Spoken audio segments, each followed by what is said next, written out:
It's often said that the darkest horror stories are not supernatural, but human. And during World War II, hidden deep in Japanese-occupied China, there existed a place so secret and so horrifying that many survivors refused to speak of it for decades. A place where doctors became executioners. A place where science was twisted into cruelty. This is the true story of Unit 731, one of the most chilling chapters in history.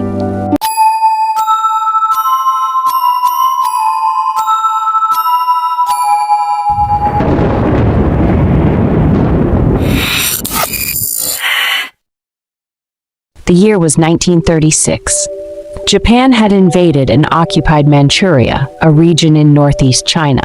There, the Imperial Japanese Army created a new research facility. On paper, it was called the Epidemic Prevention and Water Purification Department of the Kwantung Army. It sounded harmless, even helpful. But behind the barbed wire, Unit 731 was nothing short of a house of horrors. The people brought here weren't treated as humans. They weren't called patients or even prisoners. The scientists nicknamed them Maruta, meaning logs, as if they were nothing more than pieces of firewood to be cut and burned. They included Chinese civilians, political prisoners, Korean captives, Mongolians, and even Allied prisoners of war. Men, women, and children, entire families. Inside Unit 731, these logs were subjected to experiments so grotesque, they sound like something from a nightmare. Vivisections. Prisoners were dissected alive without anesthesia. Doctors wanted to see how disease spread in a living body. Frostbite studies. Victims' arms and legs were frozen solid in icy water, then beaten with sticks until the flesh shattered. Biological infections. People were deliberately infected with plague, anthrax, cholera, and syphilis. Pregnant women were experimented on, and babies were infected the moment they were born. Weapon testing. Some were tied to stakes, while grenades and flamethrowers were tested on them. Others were locked in chambers filled with poison gas. Pressure chambers. Victims were sealed inside until their bodies ruptured and their eyes literally burst from the pressure. The experiments were cruel, but they were systematic. These were not isolated acts of sadism. They were planned studies, research disguised as science. Unit 731 didn't stop at the laboratory. They turned entire regions of China into experimental grounds. Japanese planes dropped plague-infested fleas over villages. Wells and food supplies were poisoned with cholera and typhoid. Tens of thousands of civilians died slow, agonizing deaths as epidemics swept through the countryside. Historians estimate that while around 3,000 to 10,000 people were killed inside the walls of Unit 731, the biological warfare programs may have caused hundreds of thousands of deaths across China. Daily life in Unit 731 was a twisted version of normal. Doctors and soldiers went about their work as if it was routine. Some even took photos of their experiments. For them, this was science in service of the empire. For the victims, it was a nightmare they could never escape. When Japan surrendered in 1945, the full extent of Nazi atrocities in Europe was revealed. Concentration camps, mass graves, medical experiments. But in Asia, Unit 731's crimes were quickly buried. Why? Because the United States saw an opportunity. Instead of putting the unit's doctors on trial for war crimes, the U.S. struck a secret deal. In exchange for their research on biological warfare, the scientists were given immunity. The data gathered through unimaginable cruelty was considered too valuable to lose. As a result, many of Unit 731's leaders went on to live comfortable lives. Some became professors at medical schools, others worked in hospitals or for corporations. Their victims were left forgotten. It wasn't until decades later in the 1980s and 1990s that survivors began to speak out publicly. Slowly, more documents were declassified. The truth could no longer be hidden. Today, the ruins of Unit 731 still stand in Harbin, China. A museum has been built on the site, dedicated to preserving the memory of what happened there. But even now, the story remains controversial. Some in Japan downplay or deny it ever occurred. Others argue that the immunity deal allowed the perpetrators to escape justice forever. What is undeniable is the scale of the suffering. Thousands of lives were destroyed, countless families torn apart, and entire villages wiped out in the name of research. Unit 731 is a reminder that the worst horrors don't always come from ghosts, monsters, or myths. They come from people, doctors, scientists, soldiers, people who believed their cause justified their cruelty. It is said that those who cannot remember the past are doomed to repeat it. And the story of Unit 731 forces us to ask, if ordinary men could commit such atrocities, could it happen again?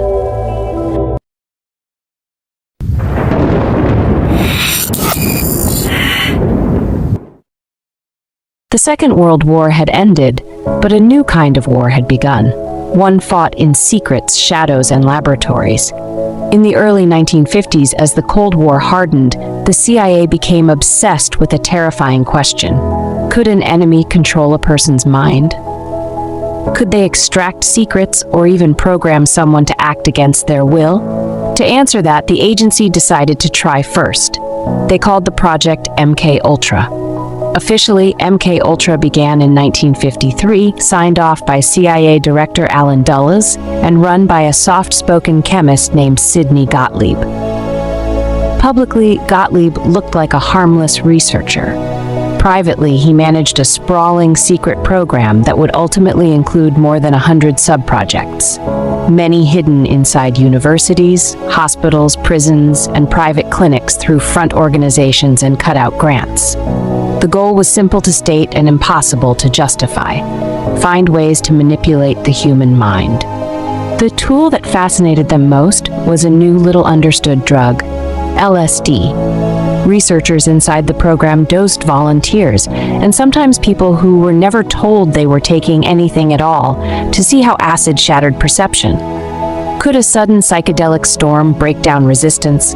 Could it make someone tell the truth or make them suggestible? No one knew. MK-Ultra intended to find out. Some of the testing happened in CIA safe houses under a sub-operation with a disarming name, Operation Midnight Climax. In apartments wired with microphones and one-way mirrors, workers on the agency's payroll invited men over for a drink. The drinks were secretly laced with LSD.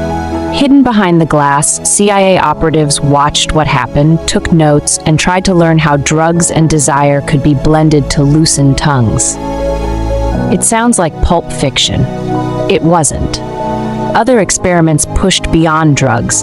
There were trials with hypnosis, sensory deprivation, sleep deprivation, electroshocks, and cocktails of barbiturates and stimulants.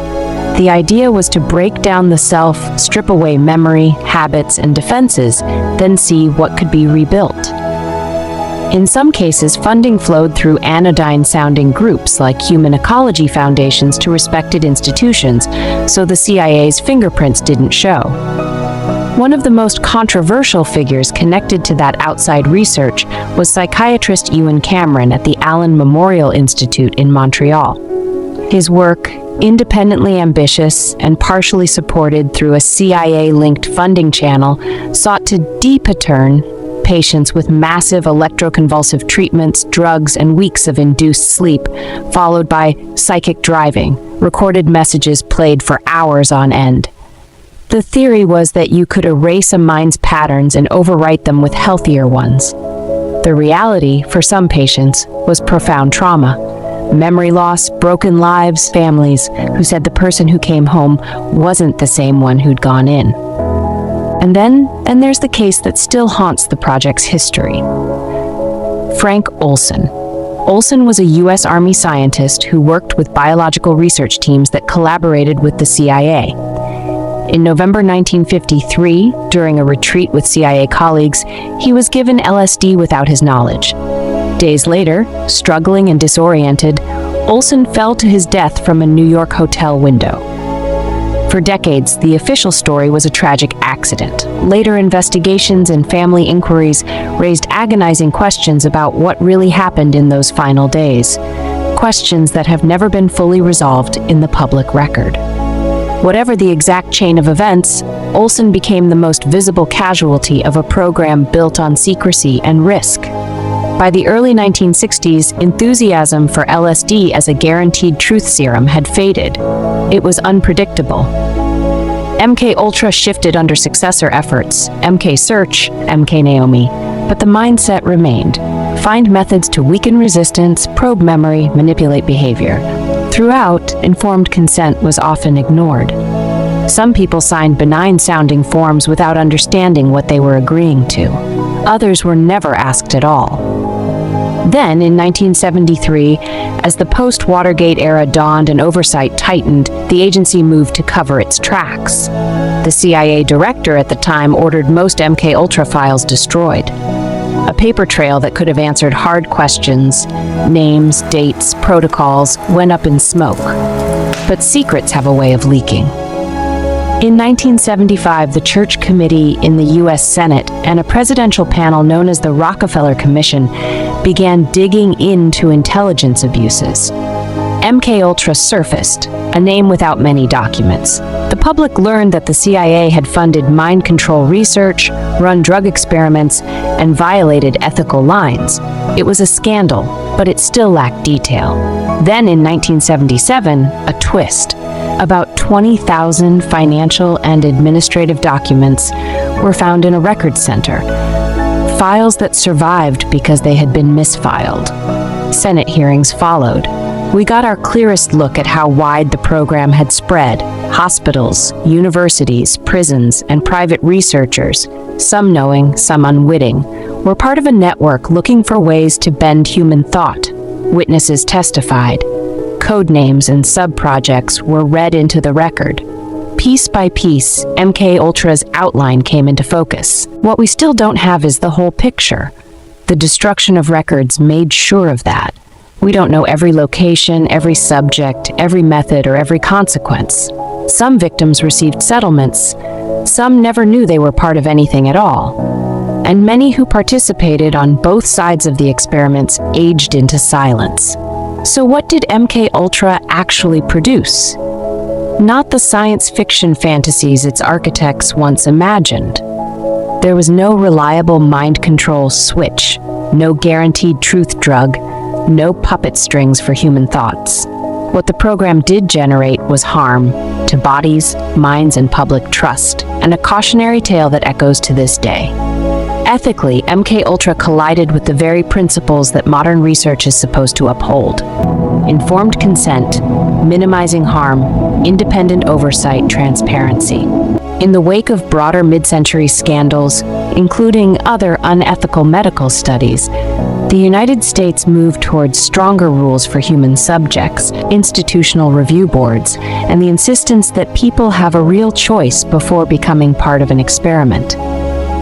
But the legacy of MK Ultra is not just bureaucratic, it's human.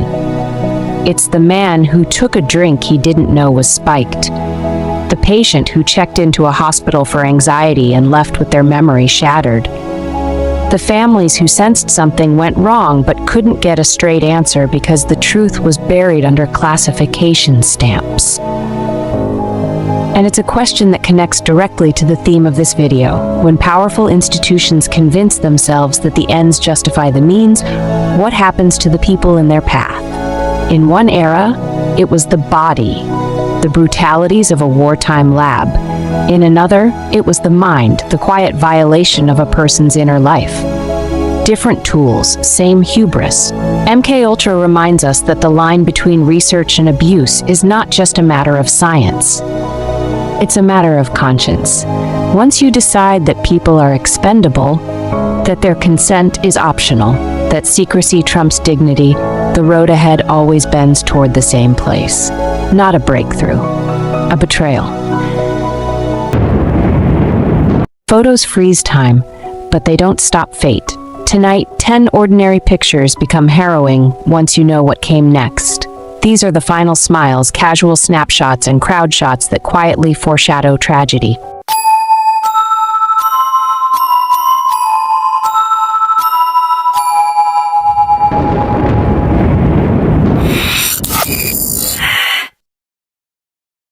1. James Holmes, the Aurora Theater shooter. A flat, affectless stare, dyed orange hair, a phone held at arm's length. In the hours before midnight struck on July 20th, 2012, James Holmes took a series of eerie selfies, mugging for the camera and even posing with a Glock, while weapons lay carefully arrayed on his bed. They look at first glance like the cocky experiments of a reclusive grad student flirting with an alter ego. In reality, they're a chilling ledger of intent. That night, he walked into a crowded Dark Knight Rises screening in Aurora, Colorado, and opened fire. 12 people died and dozens were wounded. Those self-portraits, so banal, so deliberate, would later be cleared for jurors to see, a silent preamble to one of the darkest mass shootings in recent memory. 2. Tyler Hadley, the party photo. A teenager with a red Solo cup leans into a friend for a quick party pic. Smiles, noise, a blur of faces behind them. It could be any house party anywhere, except this one hid a secret behind a closed bedroom door. Hours earlier, 17-year-old Tyler Hadley had murdered his parents, then invited classmates over, telling one friend, who snapped a selfie with him, to remember this moment because it might be the last time they'd ever see each other. The party swelled to around 60 kids. Some noticed a strange smell. One friend would be led to the room and shown the truth. By the next day, police were at the door, and the photo, once ordinary, became a timestamp of horror in plain sight. Chelino Sanchez, the death note on stage, mid-performance in Culiacan, May 1992, the king of the narco corrido pauses. Someone from the crowd hands Chelino Sanchez a folded note. Cameras catch him reading it. His expression hardens. He tucks it away and keeps singing. Legend says the message warned he wouldn't leave alive.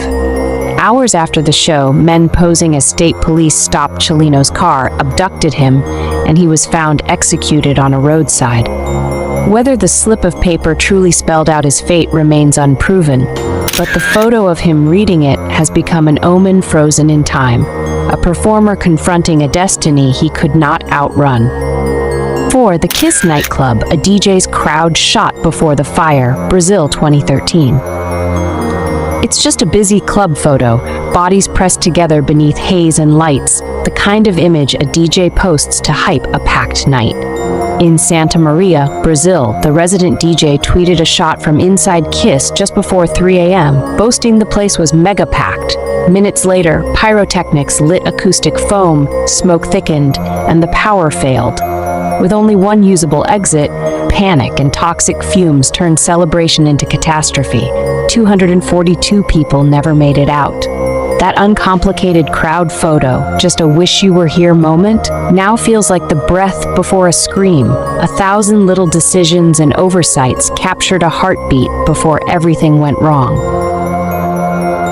Number 5. John Edward Robinson, Uncle John with a baby. A wholesome family snapshot, a middle-aged man cradling an infant at the center of the frame. He looks like a proud uncle. But Uncle John was John Edward Robinson, a manipulative serial killer later dubbed one of the first internet predators. The baby? She'd been taken from her mother, Lisa Stasi, who vanished in 1985. Robinson forged adoption papers and handed the infant to his own brother and sister-in-law, who had no idea where she'd truly come from. When Robinson was arrested years later, the secrets behind that smiling photograph unraveled. Barrels of bodies, decades of deception, and the revelation that the child in his arms was a kidnapping survivor whose mother was among his victims. Number 6. Shannon Nunez, the cliff edge at Spitting Caves. A serene image circulates online, feet dangling over turquoise water far below, the ocean pulsing at the mouth of a sea cave. It's the kind of daredevil meets daydream photo countless people snap at Oahu's Spitting Caves. In June 2014, U.S. Navy sailor Shannon Elizabeth Nunez, 22, jumped from that cliff with friends. The currents were brutal. She struggled to climb out. Rescuers arrived, but she didn't survive.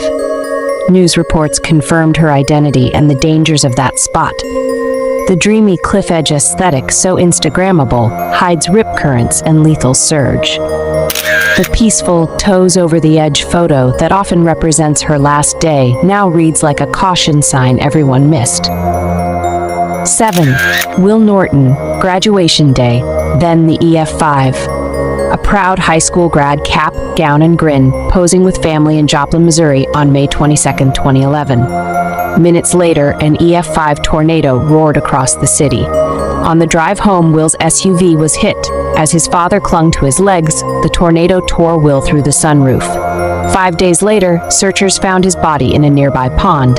His graduation photo should have been the cover page for A New Life. Film school plans, travel, a future. Instead, it became a symbol of a disaster that killed more than 150 people and reshaped a community forever. 8. Alan Ruby, smiling after a massacre. A casual pic from a fun weekend. Young guy, friends, a caption about college life. You'd never guess that, days earlier, 19-year-old Alan Ruby had executed his parents and teenage sister in Duncan, Oklahoma. After the murders, he drove to Dallas for the Red River rivalry weekend, shopped, and posted a smiling Instagram photo while his family lay dead at home. Detectives later said money was the motive, fantasy wealth, mounting debts, entitlement. The breezy social media image, carefree and ordinary, became proof of a chilling emotional void. 9. The Lawson family portrait, Christmas 1929. 7 children stand in their best clothes around their parents, Charlie and Fanny Lawson. The studio portrait, paid for with money Charlie set aside, was taken shortly before Christmas. On December 25, 1929, he murdered his wife and 6 of their children, then himself. Only his eldest son, sent on an errand, survived. The reasons have been debated for nearly a century, but that stiffly composed portrait, taken just days before, haunts every retelling, an image meant to mark a season of joy that instead foreshadows one of America's most notorious family annihilations. 10. Acid in the Pool.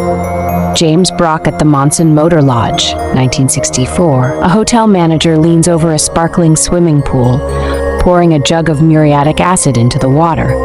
The photograph became one of the most infamous of the civil rights era. On June 18, 1964, protesters, black activists and white allies held an integrated swim-in at the Monson Motor Lodge in St. Augustine, Florida. Manager James Brock tried to force them out with chemicals. AP photographer Horace Court captured the moment. Another shot shows an officer leaping into the water to make arrests. The image of ordinary hospitality turned weapon helped galvanize national outrage in the days leading up to the Civil Rights Act. Most photos are simple keepsakes. These 10 became warnings, confessions, or memorials we didn't know we were making. When you look at them now, you don't just see smiles and crowds. You see the thin line between the moment and the aftermath. History is filled with disasters. Some were caused by nature, others by human arrogance, greed, or simple mistakes. But the ones we never forget are the ones that shocked the world.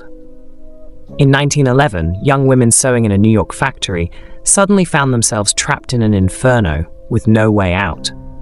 And in 1937, a floating palace of the skies turned into a fireball in front of horrified crowds. 2 very different stories. One in the heart of the city, one high above the ground. But both disasters revealed the same truth. When safety is ignored, tragedy is inevitable.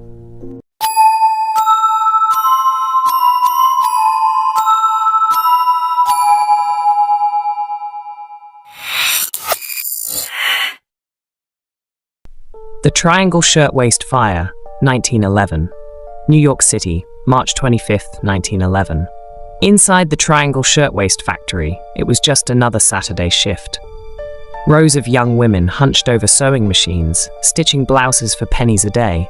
Most of them were teenagers. Many were recent immigrants, Italian and Jewish girls trying to help their families survive. But that day, in less than 20 minutes, their workplace would become a death trap, and 146 of them would never walk out. The factory sat on the top 3 floors of the Ash Building, a so-called modern skyscraper in Greenwich Village. The rooms were crowded with wooden tables, overflowing fabric scraps, and oil-soaked floors. Smoking was common, and fire drills? Unheard of.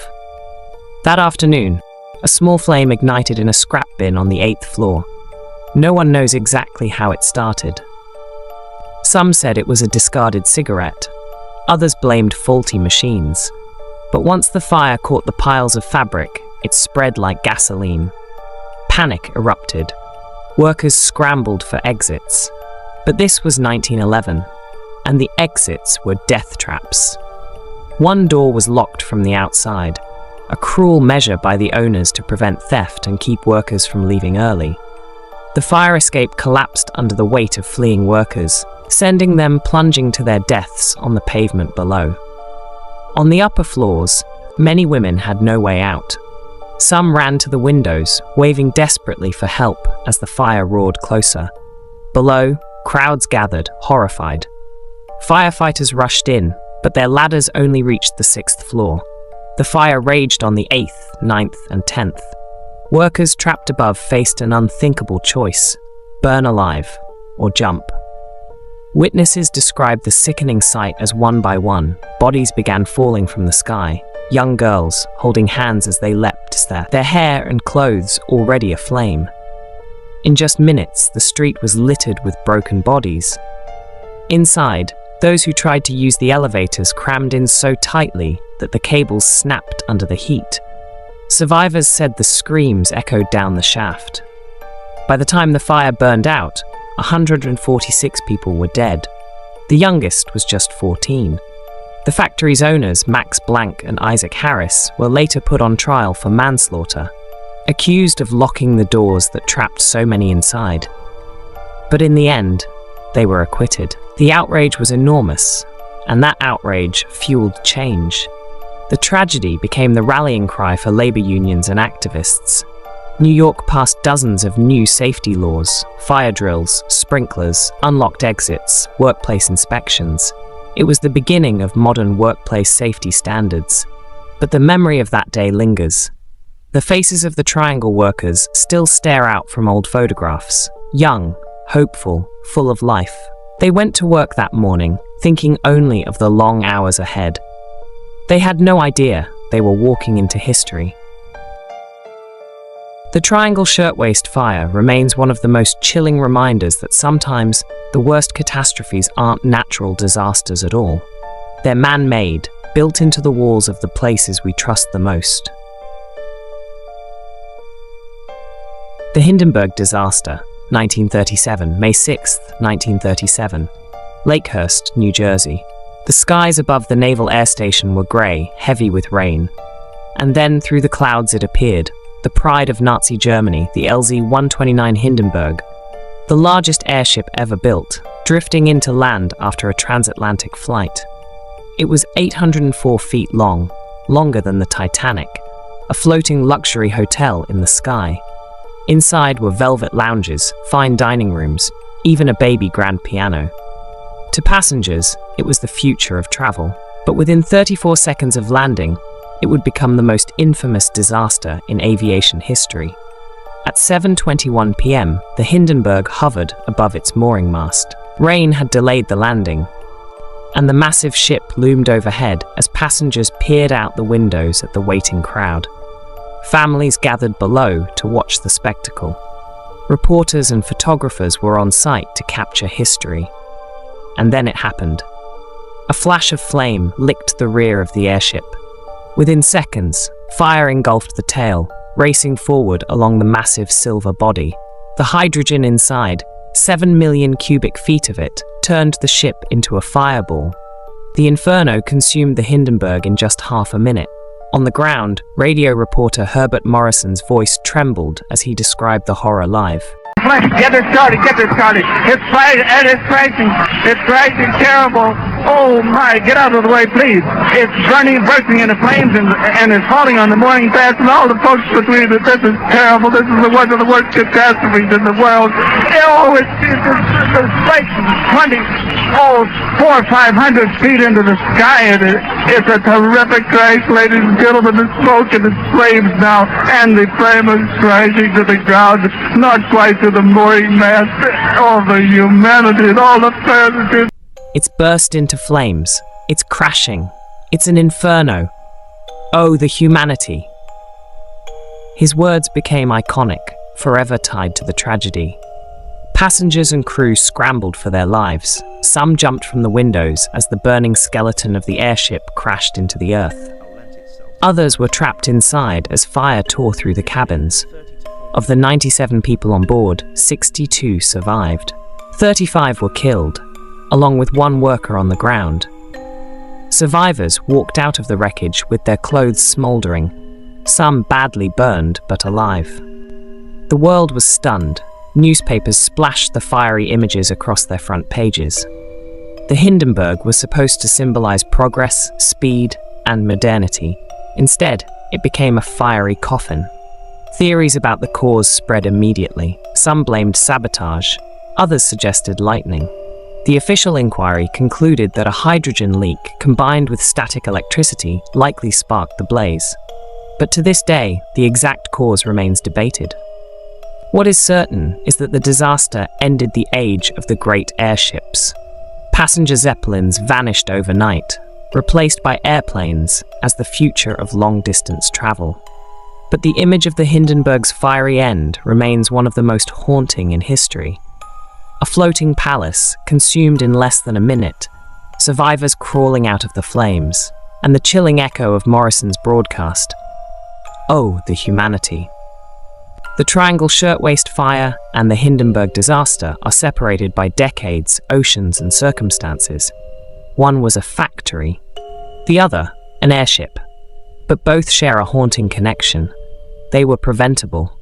Locked doors, flammable hydrogen, safety corners cut for profit, convenience, or speed. And when things went wrong, ordinary people paid the price.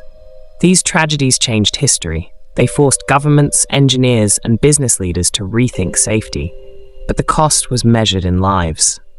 The lesson: progress without protection is a disaster waiting to happen. From the burning floors of New York to the skies over New Jersey, these disasters remind us that the past still has warnings for the present. Because history doesn't just tell us what happened, it tells us what can happen if we don't listen. Medieval life was darker than you think. When we think of medieval Europe, we imagine something straight out of a fairy tale. Gallant knights defending castles, ladies in silk gowns walking through rose gardens, and peasants cheerfully singing while they work in the fields. But strip away the myth, and the truth is far darker. For most people, life in the Middle Ages was a nightmare of disease, starvation, filth, and fear. Castles were not glittering palaces, but damp prisons of stone. Knights were not noble heroes, but often violent warlords. And the romance of medieval life was built on the suffering of millions. Tonight, we'll leave behind the fairy tales and step into the disturbing reality of everyday life in medieval Europe. Let's begin.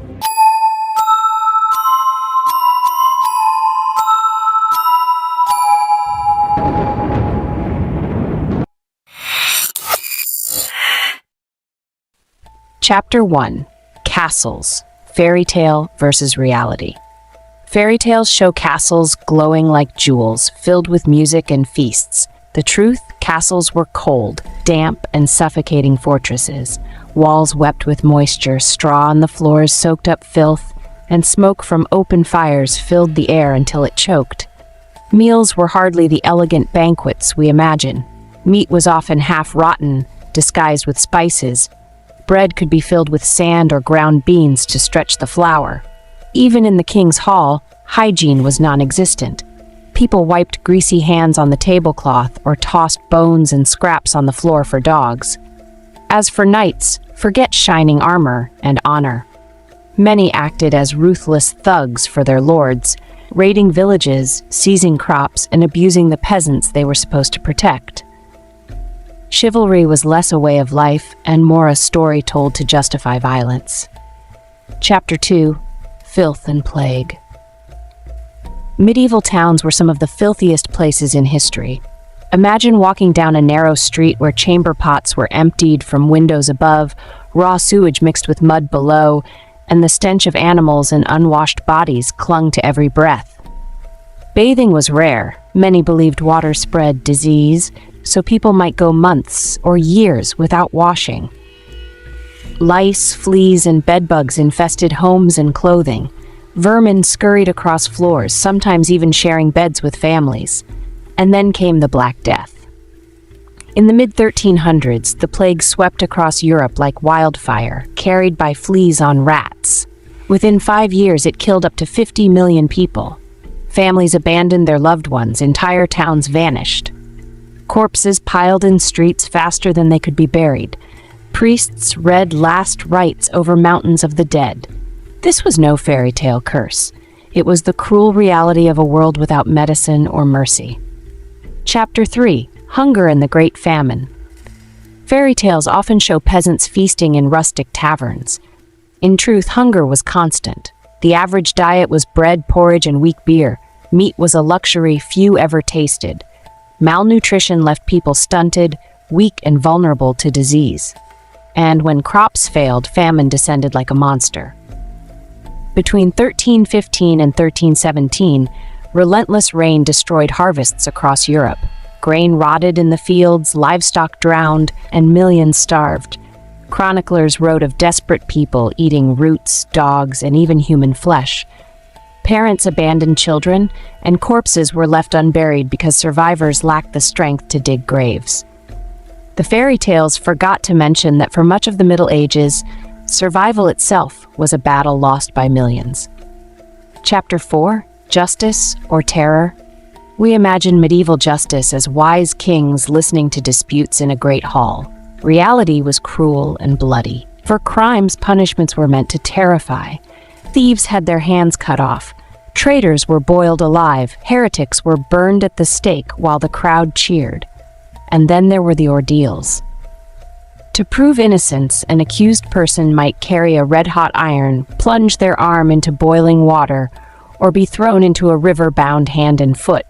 If they sank, they were innocent, though usually drowned in the process. If they floated, it was proof of guilt, and they were executed.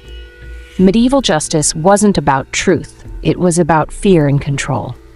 Chapter 5: Childhood in the Middle Ages.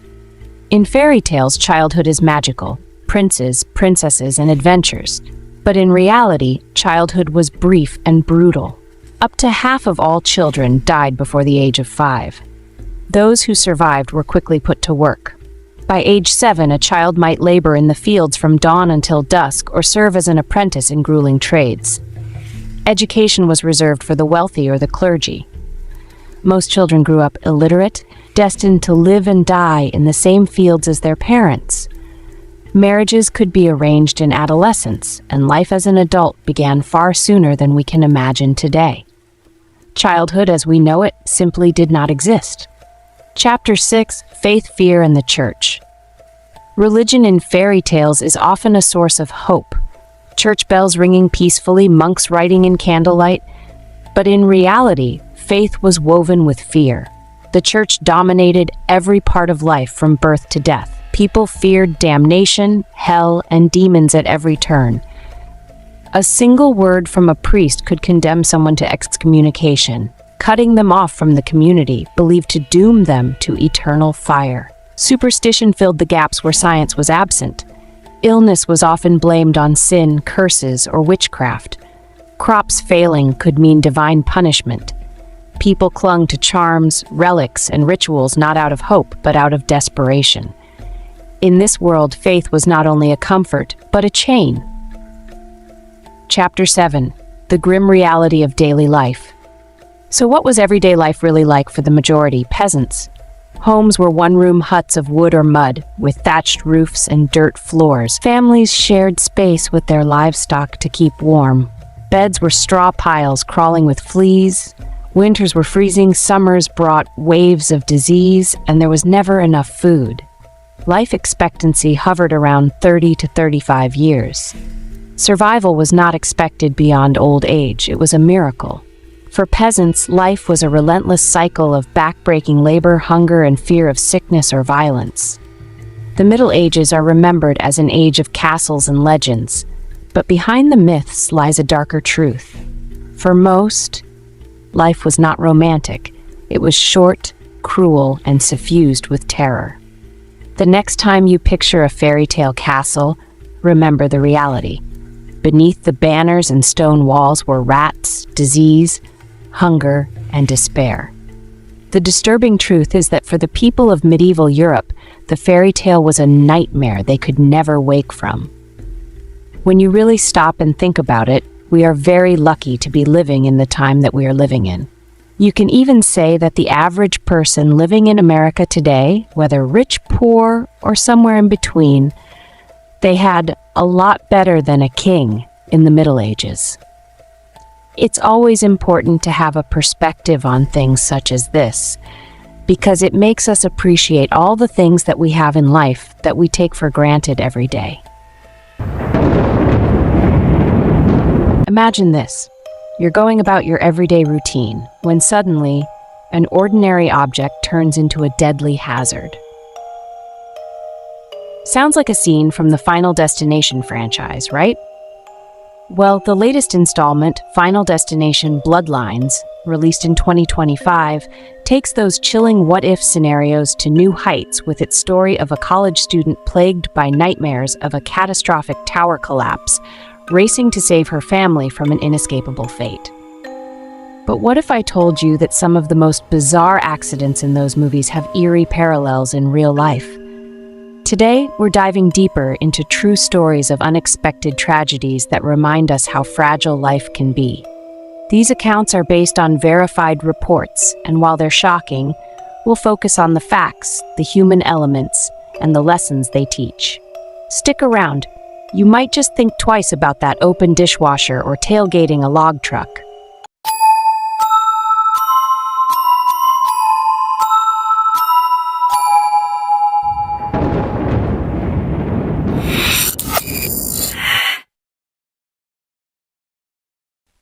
Let's start in the kitchen, a place most of us consider safe. Back on May 28, 2003, in Airdrie, North Lanarkshire, Scotland, 31-year-old Jane MacDonald was visiting her relative, Reverend Sharon Colvin, and helping tidy up before bed. The dishwasher door was open as she moved around the kitchen. In a heartbreaking mishap, she slipped and fell directly onto a sharp knife that was positioned blade up in the appliance's cutlery basket. The knife impaled her, causing severe injuries. She was rushed to Monklands General Hospital, but tragically died shortly after admission, reportedly in the arms of her brother. This incident shocked the community, with even Scotland's Justice Minister expressing disbelief at the freak tragedy. This case echoed a similar tragedy 6 years earlier, on March 31, 1997, when 12-year-old Mark Rockingham from Kettering, Northamptonshire, England, was at home reaching over an open dishwasher to grab something from a cupboard. He lost his balance, tripping and falling onto a knife protruding from the open drawer. The blade punctured his chest, severing a major artery. Despite being rushed to the hospital, young Mark succumbed to his injuries hours later, leaving his family devastated. These incidents highlight the hidden dangers in household appliances, a stark reminder to always load sharp items point down, keep floors dry and clear, and perhaps even close appliance doors when not in use. Shifting to the outdoors, winter weather can turn familiar paths into perilous traps. On the morning of December 19, 2011, 23-year-old youth worker Kirsty Scott was heading to her job in Perth, Scotland, when she slipped on an icy path just outside her flat. She fell awkwardly onto a nearby spiked fence, with a 5-inch metal spike embedding deeply into her throat, trapping her in place for about 30 minutes. Neighbors heard her cries and called emergency services, who carefully removed her and rushed her to Ninewells Hospital in Dundee for emergency surgery. Remarkably, the spike missed her major arteries and windpipe by millimeters, and surgeons predicted minimal scarring.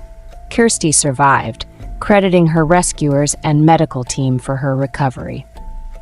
Her story is a testament to quick community response and medical expertise, but it underscores the importance of caution on slippery surfaces, like using salt or wearing proper footwear.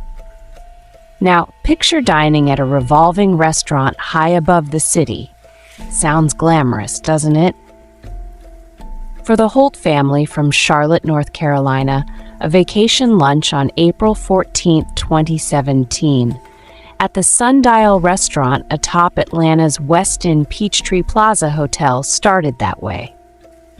The family, including parents Rebecca and Michael Holt, was enjoying the slowly rotating floor that offers panoramic views of the city. After their meal, their 5-year-old son, Charles Charlie Holt, wandered a few steps ahead. Tragically, he became wedged in a narrow 5-inch gap between a stationary wall and a moving booth, a known pinch point without an emergency stop nearby. As the floor continued to rotate, Charlie suffered a crushed skull and severe head trauma. Family, staff, and patrons desperately tried to free him, but it took precious minutes to halt the mechanism. He was rushed to a nearby hospital but passed away hours later. The family later filed and settled a lawsuit against the hotel, aiming to improve safety measures and prevent future horrors. If Bloodlines has you wary of tall buildings and rotating eateries, this real event might cure any lingering curiosity, emphasizing the need for child supervision and design safeguards. Workplace hazards can be just as unpredictable. On December 28, 2005, in Loveland, Colorado, 54-year-old Brian Ganyard Morse, owner of Brian's Tree Trimming and Removal Service, was on the ground feeding branches into a commercial wood chipper, while his longtime partner, Chad Swank, trimmed dead limbs from a 40-foot tree using a cherry picker. Around 1:15 p.m., Morse's glove reportedly got snagged on a branch, pulling his hand and then his body into the machine's hopper. Swank, noticing from above, shut off his chainsaw, descended quickly, and tried to intervene, but it was too late. This veteran of 6 years in the business left behind a community mourning the loss, highlighting the critical need for safety gear like kill switches and never working alone near such machinery. Safety protocols around heavy equipment save lives. This underscores why they're non-negotiable. Fans of the Final Destination series know the infamous log truck scene all too well, and Bloodlines ramps up the tension with its own vehicular horrors. In July 2023, a 25-year-old woman from Fernandina Beach, Florida, was driving her SUV too closely behind a semi-tractor trailer loaded with wooden logs on State Road 200 in Nassau County. Around midnight on July 18th at a traffic light, she failed to stop in time and collided with the trailer's rear, dislodging several logs that smashed through her vehicle's front, crushing her. She was extricated and rushed to University of Florida Health Jacksonville, but was pronounced dead shortly after. The truck driver was unharmed. That same week, on July 20th in Albany, Georgia on East Oglethorpe Boulevard, one logging truck rear-ended another stopped at a traffic light. The impact caused logs to shift, trapping the rear driver in his cab with severe injuries. Emergency crews worked to free him, and he was hospitalized in critical condition, but thankfully survived. Always maintain a safe following distance on the road. Those memes about log trucks aren't just for laughs, they're a warning. Freak weather can amplify everyday risks too. On April 3, 2009, in North Platte, Nebraska, 49-year-old Diana Hayes Duray and her husband Mark, both from Chambers, drove their pickup truck to a Taco Bell parking lot to meet a Wyoming couple interested in buying their dog from the back seat. They parked directly under the restaurant's massive 75-foot-tall sign as agreed, on a day with winds gusting up to 40 miles per hour. Suddenly, the pole snapped at its base due to the high winds, sending the entire structure crashing down onto the truck's cab. Diana was killed instantly from the impact, while Mark suffered injuries but survived, as did the dog. The prospective buyers arrived to witness the horrific scene just before paramedics pronounced her dead. This accident prompted discussions on sign structural integrity in windy areas. It's a sobering example of how strong winds can turn static objects into threats, advising caution during severe weather alerts. Lawnmowers, those summer staples, cause thousands of injuries annually in the U.S., with around 10,000 affecting children, often leading to amputations. On March 3, 2025, around 9:30 a.m., 55-year-old experienced groundskeeping contractor Jorge Gonzalez was operating a commercial riding lawnmower on the campus of Northwest Vista College in San Antonio, Texas. He inadvertently drove over an unseen ledge, causing the mower to tumble down an embankment into a drainage ditch. Gonzalez fell off during the flip, and the heavy machine landed on top of him, crushing him. Emergency responders arrived quickly but were unable to resuscitate him at the scene. Tragically, children are often victims too. In October 2024, 3-year-old Anthony "Baby T" Dunn was riding on a lawnmower with his grandfather in Pickaway County, Ohio, when he unexpectedly jumped off and was run over by the blades. His father and grandfather acted fast, lifting the mower and using a belt as a tourniquet to stem the bleeding. Baby T was airlifted to a hospital where he underwent surgery, losing one foot and part of his other leg. He's recovering as a fighter, with family support through a GoFundMe for his medical needs. Keep kids indoors and away from operating mowers. It's a simple rule that prevents heartbreak. Road trips can turn nightmarish in an instant. On May 23, 2023, members of the Tulsa, Oklahoma-based pop-punk band Cliff Diver, vocalist Brianna Wright, drummer Elliot Cooper, guitarist Matt Ayler, and bassist Tyler Rogers were en route to their first show in Las Vegas for the Punk Rock Saves Lives Festival, driving their new tour van on Interstate 44 near Stroud. About an hour out of Tulsa, a loud boom echoed as a large steel chain link, likely from a snapped load-bearing strap on a passing 18-wheeler, shattered the windshield and lodged deeply into Tyler's neck while he was driving. The impact knocked him unconscious, puncturing his carotid artery and jugular vein and fracturing his neck. Bandmates quickly took control. Cooper grabbed the wheel to pull over safely, and they called 911. Paramedics revived Tyler, who underwent emergency surgery and ICU care. Miraculously, he avoided brain damage and made a full recovery, with the band canceling the show, but raising funds via GoFundMe for his bills. The sheriff confirmed the chain's origin, calling his survival nothing short of a miracle. Miracles like this remind us of human resilience and the unpredictability of highway hazards. Finally, a routine morning turned fatal on June 8, 2014, for 17-year-old apprentice bricklayer Grant Adams in South Shields, England. Excited about his upcoming 18th birthday, his first car, and becoming a father with a baby on the way, Grant got out of bed and tripped over a shoe in his flat on South Frederick Street. He lost his balance and fell headfirst into an upright sunbed, shattering several UV light tubes. The broken glass pierced his jugular vein deeply. In a daze, he pulled out the shards and stumbled downstairs, collapsing in a pool of blood. His mother and her boyfriend found him, applied pressure, and called for help. Grant was airlifted to Newcastle's Royal Victoria Infirmary, where he endured a 5-hour operation, but he passed away the next evening, surrounded by family. In a selfless act, his organs were donated, saving multiple lives and bringing some light to the tragedy. His story turns profound loss into hope, urging us to keep living spaces clutter-free. These stories, while unsettling, show that life's twists can mimic movie plots. From the Final Destination movies to reality, they urge us to stay vigilant, drive safely, secure your surroundings, and cherish every moment.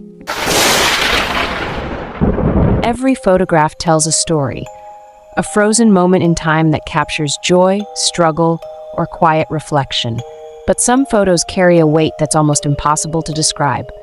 Today, we're diving into the final known photographs of some of history's most iconic figures, moments captured just before their lives were tragically cut short. These images are haunting, poignant, and a reminder of the fragility of life. Let's honor their legacies as we explore these stories.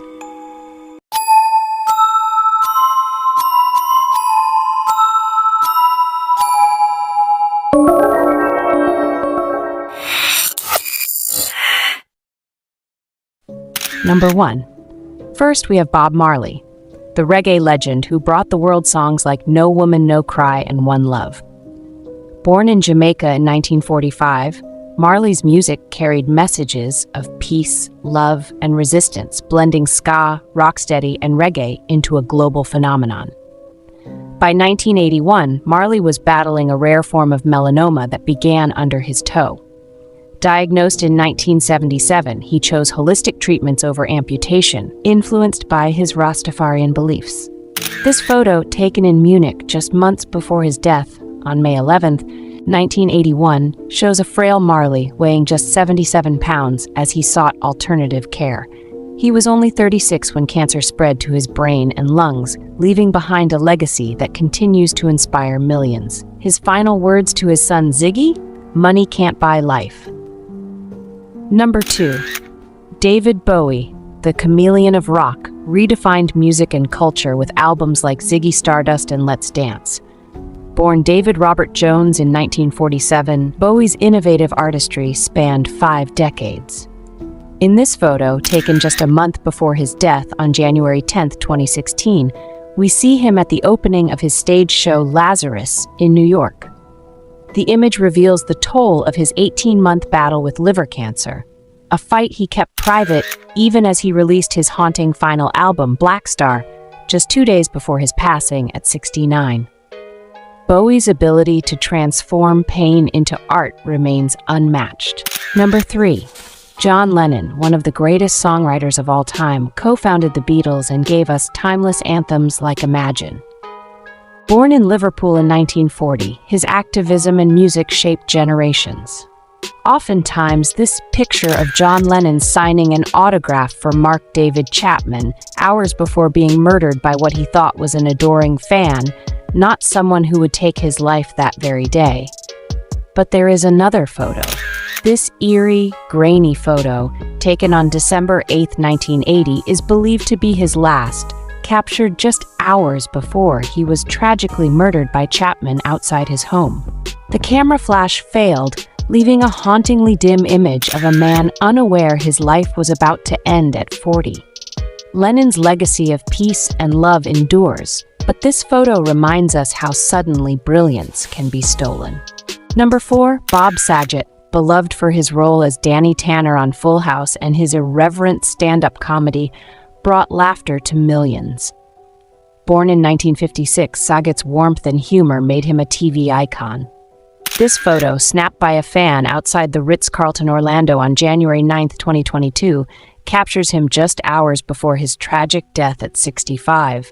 After hitting his head, likely in a fall, Saget passed away unexpectedly, leaving fans heartbroken. His kindness and comedic genius live on in every rerun and punchline. Number 5. Andy Warhol, the pioneer of pop art, transformed the art world with his bold Campbell's soup cans and Marilyn Monroe silkscreens.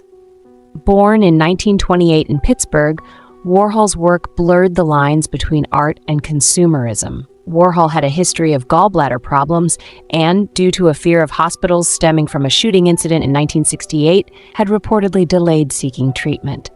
This fear, combined with other health issues like chronic dehydration and suspected long-term drug use, made the surgery riskier. Although the surgery itself, which included removing a gangrenous gallbladder and repairing a hernia, was successful, Warhol's heart failed due to ventricular fibrillation during recovery. This final photograph, taken on February 20th, 1987, shows him just 2 days before his death at 58. Warhol's influence on art and culture remains vibrant, but this image captures a quiet moment before his light went out. Number 6. Heath Ledger, the Australian actor whose performances in Brokeback Mountain and The Dark Knight earned him acclaim, was a force of raw talent. Born in 1979, his intensity captivated audiences. This photo, taken on the set of Terry Gilliam's The Imaginarium of Dr. Parnassus in early 2008, shows Ledger just days before his accidental overdose on January 22, 2008, at age 28. The exhaustion in his eyes hints at the struggles he faced, but his legacy as a transformative actor endures. Number 7. Sharon Tate, a rising star known for Valley of the Dolls, and her friend, celebrity hairstylist Jay Sebring, shared a tragic fate.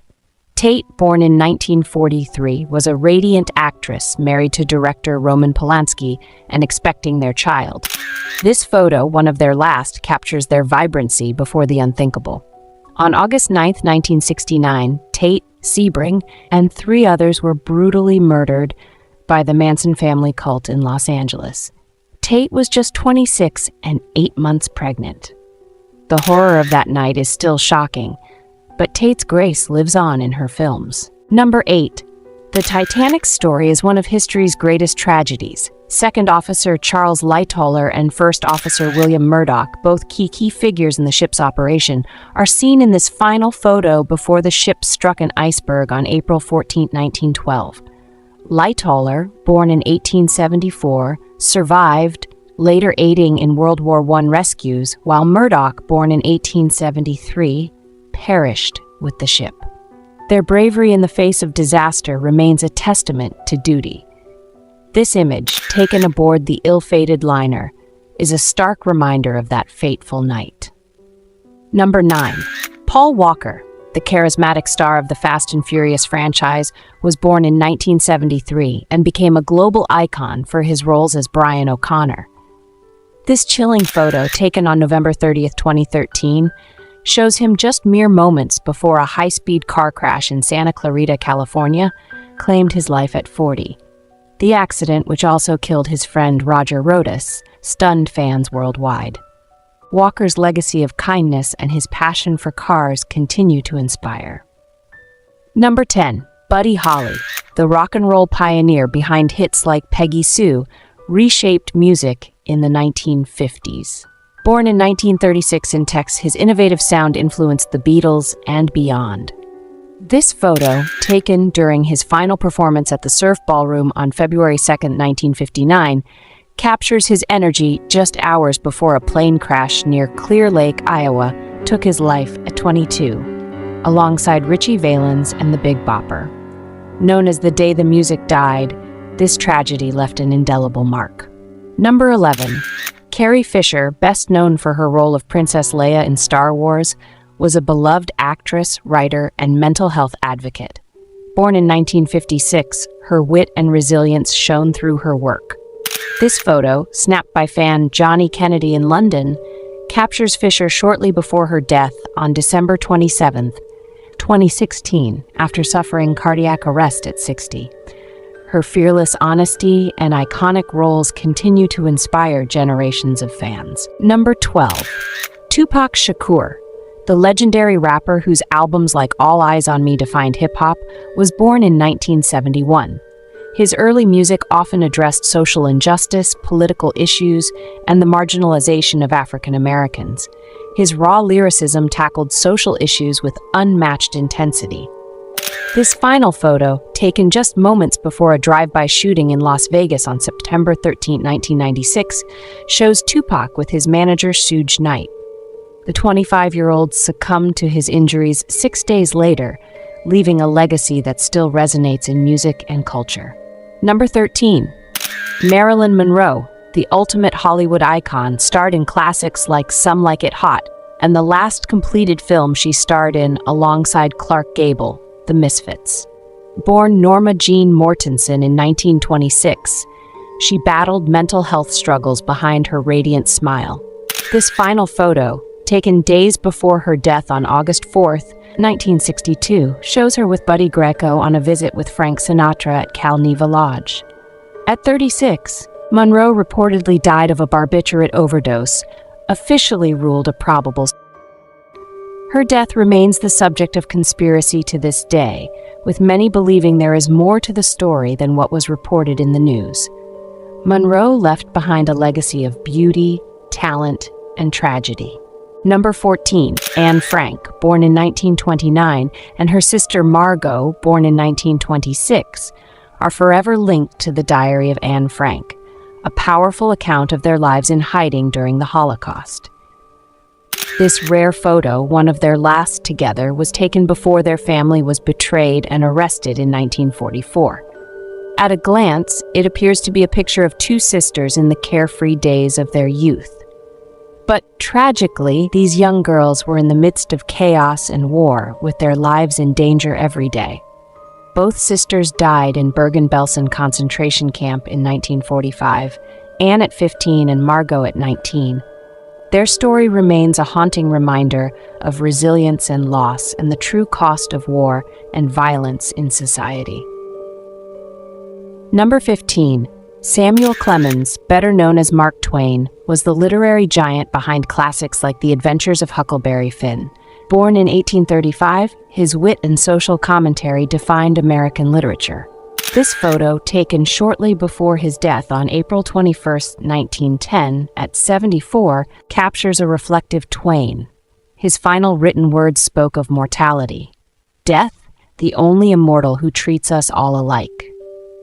Twain's humor and wisdom continue to resonate with readers all these years later, long after his death. Number 16. Nikola Tesla, the visionary inventor, was born in 1856. Alternating current AC power systems, Tesla's most significant contribution, revolutionized power generation, transmission, and use. His groundbreaking work shaped modern technology. Despite his brilliance, Tesla faced financial difficulties throughout his life and died alone in a New York hotel room in 1943. This photo, taken in 1943 at that very hotel, shows a reclusive Tesla before his death on January 7th from coronary thrombosis at 86. Despite his struggles, Tesla's innovations and his legacy as a visionary and engineer continues to inspire and impact the world. Number 17. Kurt Cobain, the voice of a generation as Nirvana's frontman, was born in 1967. In 1987, Cobain formed Nirvana with Chris Novoselic and Aaron Burkhardt, becoming a key part of the burgeoning Seattle grunge scene. The band gained commercial success with their 1991 album Nevermind and its breakthrough single, Smells Like Teen Spirit. Nirvana became the flagship band of Generation X, and Cobain was thrust into the spotlight as the reluctant spokesman of his generation. He resented this label, believing his artistic message was misinterpreted. Cobain struggled with chronic health issues, depression, and heroin addiction. His marriage to fellow musician Courtney Love was tumultuous, and they had a daughter, Frances Bean Cobain. Nirvana released their final studio album, In Utero, in 1993, showcasing Cobain's raw emotions and a railing against fame. This grainy photo, taken days before his death on April 5, 1994, shows a withdrawn Cobain outside his Seattle home. At 27, he ended his time on the earth, leaving a legacy that continues to shape music and culture. Number 18. Steve Irwin brought wildlife conservation to millions with his fearless enthusiasm. Born in 1962 in Australia, his TV shows inspired a love for nature. He is best known for hosting the internationally popular wildlife documentary series, The Crocodile Hunter, with his wife Terry Irwin. This photo, taken days before his death on September 4, 2006, shows Irwin with marine biologist Chris Jones. Tragically, a stingray's barb pierced his heart while filming, ending his life at 44. his passion for conservation and wildlife lives on through his family, who continue to operate Australia Zoo and uphold his mission through wildlife warriors worldwide. Numerous initiatives in places, including the Steve Irwin Wildlife Reserve and even a newly discovered snail species, have been named in his honor. Number 19. Jim Morrison, the enigmatic frontman of The Doors, was born in 1943. In 1965, Morrison co-founded The Doors in Venice, California, with keyboardist Ray Manzarek, guitarist Robbie Krieger, and drummer John Densmore. The band's name was inspired by Aldous Huxley's book, The Doors of Perception, which referenced a quote by William Blake. His poetic lyrics and wild stage presence made hits like Light My Fire iconic. Morrison struggled with alcohol and drug addiction, which led to erratic behavior and legal issues. Morrison moved to Paris in 1971 to focus on poetry. He died on July 3rd at the age of 27, under mysterious circumstances. The official cause of death was listed as heart failure. However, no autopsy was performed, leading to speculation about an overdose. This photo, taken with girlfriend Pamela Courson in Paris on June 28, 1971, captures Morrison 5 days before his death at 27. The cause, likely heart failure or overdose, remains uncertain. Morrison's mystique endures as part of the tragic 27 Club. Number 20. James Dean, the iconic actor, was born in 1931.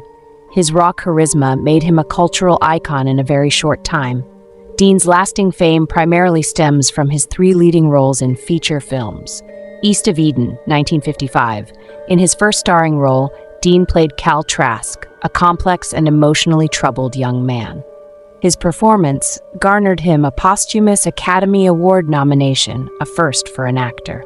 Rebel Without a Cause, 1955. This film solidified his image as a rebellious teenager and became a popular symbol of youth culture in the 1950s. Giant, 1956. Dean played Jet Rink, a ranch hand who strikes oil and becomes wealthy. He received his second posthumous Academy Award nomination for this role. This photo, taken with his Porsche 550 Spyder, captures Dean 9 days before his fatal crash on September 30th, 1955 at 24. His love for speed defined his life and, tragically, his death. Dean's rebellious spirit lives even decades after his tragic passing. These final photos are more than just images. They're windows into lives that shaped our world. From music to film, literature to invention, these icons left legacies that endure. They remind us to cherish every moment, because you never know when a snapshot might become a lasting memory. Above us, the skies have long been a stage for human ambition, courage, and innovation. But sometimes, in the blink of an eye, the skies turn tragic. Today, we uncover the stories behind 4 devastating air disasters captured on camera that shook the world. From a mid-air collision at a Texas air show to the catastrophic loss of the Space Shuttle Challenger, these events remind us of the risks of flight and the lessons learned in their aftermath. Join us as we dive into the details of these heartbreaking moments, pieced together from eyewitness accounts, official reports, and haunting footage.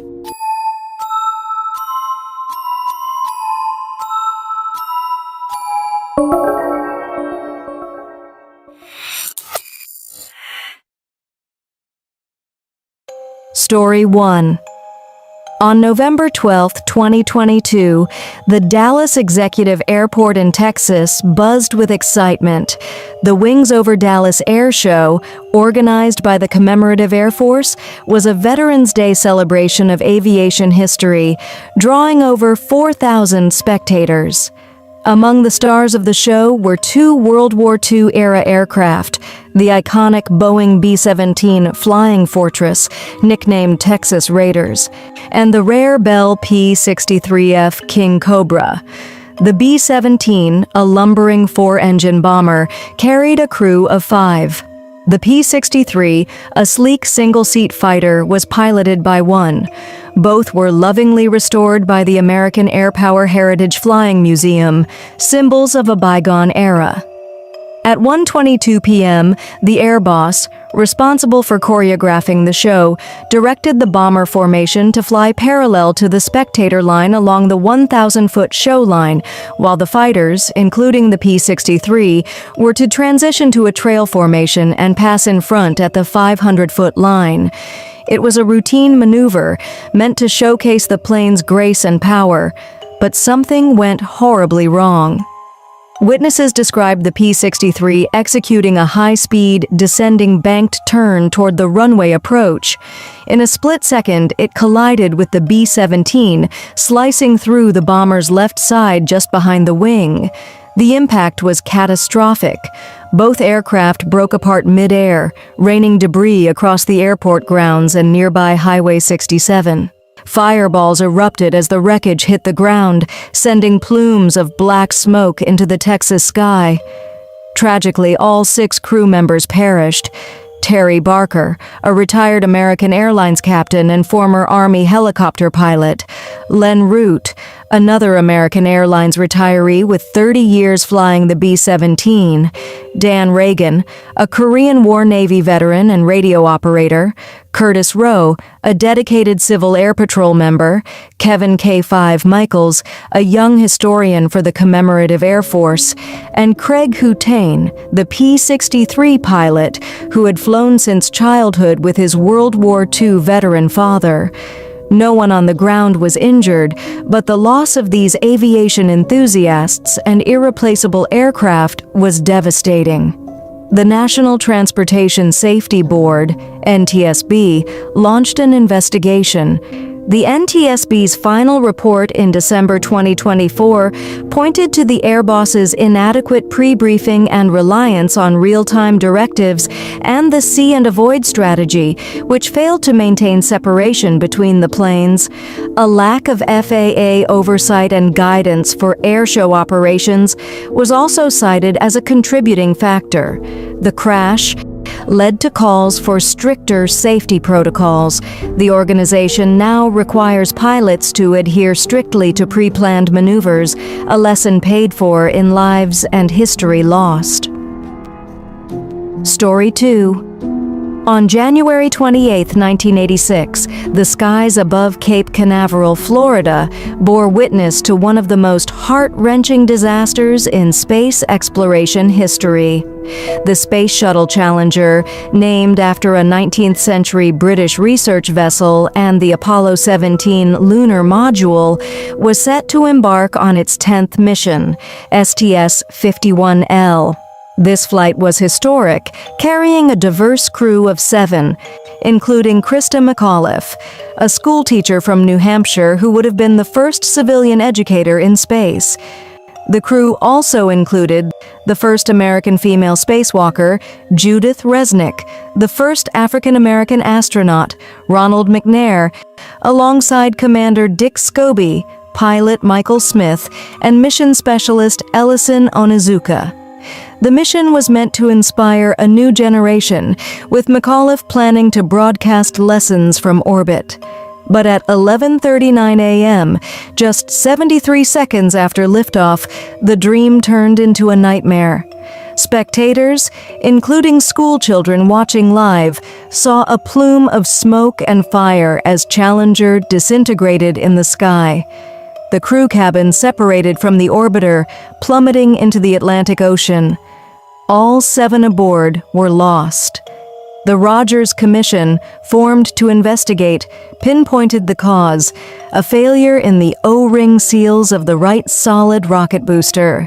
Cold weather on launch day had made the rubber O-rings brittle, allowing pressurized burning gas to leak and breach the external fuel tank. Aerodynamic forces tore the orbiter apart. The commission also criticized NASA's organizational culture, highlighting pressure to maintain an ambitious launch schedule that sidelined safety concerns. The disaster grounded the Space Shuttle program for over 2 years, leading to sweeping changes. The shuttle Endeavour was built to replace Challenger, and plans for launches from Vandenberg Air Force Base, the Manned Maneuvering Unit, and Shuttle Centaur missions were scrapped to prioritize crew safety. The remains of Challenger were laid to rest in a missile silo at Cape Canaveral's Launch Complex 31, with one piece displayed at the Kennedy Space Center Visitor Complex as a somber reminder. The loss of Challenger and its crew reshaped space exploration, forcing NASA to confront its flaws and recommit to safety, ensuring the legacy of those 7 pioneers would never be forgotten. Story 3. Fast forward to January 29, 2025, when tragedy struck the skies over Washington, D.C. American Airlines Flight 5342, a Bombardier CRJ-700 regional jet operated by PSA Airlines under the American Eagle banner, was on final approach to Ronald Reagan Washington National Airport. The flight, which had departed from Wichita, Kansas, carried 64 passengers and crew. At the same time, a U.S. Army Sikorsky UH-60L Black Hawk helicopter, operating as Priority Air Transport 25, was on a training mission with 3 crew members aboard. At 8:47 p.m., at an altitude of just 300 feet and half a mile from runway 33, the 2 aircraft collided over the Potomac River. The impact was devastating, killing all 67 people aboard both aircraft. The CRJ-700, a 20-year-old jet with no reported issues, and the Black Hawk, registered as Zorro 26860, plummeted into the river. It was the deadliest U.S. air disaster since 2001 and the first major commercial passenger crash since 2009. The crash left a nation in mourning, with a vigil held in Wichita for the victims. The NTSB's preliminary report revealed critical lapses. Investigations by the NTSB, FAA, U.S. Army, and Department of Defense are ongoing. Story 4. On May 22, 2025, the quiet Murphy Canyon neighborhood in San Diego, California, was shattered by disaster. A Cessna Citation II, a small business jet, was on a routine flight when it suddenly lost control and crashed into a residential area. The plane, carrying 6 people, plummeted into homes, killing all aboard and injuring at least 8 people on the ground. 10 homes were damaged, 1 completely destroyed, as flames and debris engulfed the suburban street. Details about the crash remain limited as the NTSB investigation is ongoing, but photos of the aftermath paint a grim picture of destruction. The Cessna Citation II, a twin-engine jet often used for private and charter flights, was not equipped with the same advanced collision avoidance systems as larger commercial aircraft, raising questions about its operation in busy airspace near San Diego. The crash disrupted lives and homes, leaving residents grappling with loss and trauma. Investigators are examining maintenance records, pilot training, and potential mechanical failures, but answers are still forthcoming. For now, the scars in Murphy Canyon serve as a reminder of the fragility of safety in the skies.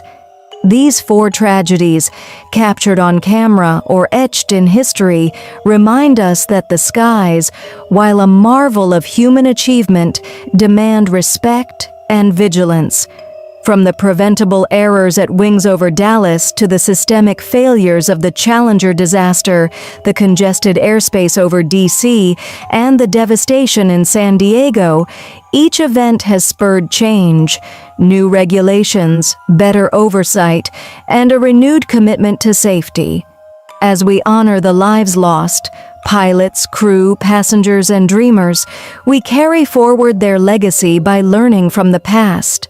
The skies will always call to us, but it's our responsibility to ensure they remain a place of wonder, not tragedy. Welcome back to another deep dive into the stories that shake us to our core. Today we're unraveling 4 gut-wrenching true crime cases from 2025 that have left communities reeling. These are tales of betrayal, sacrifice, and unthinkable loss. Buckle up for an emotional journey, and if you're new here, hit that subscribe button and join our community.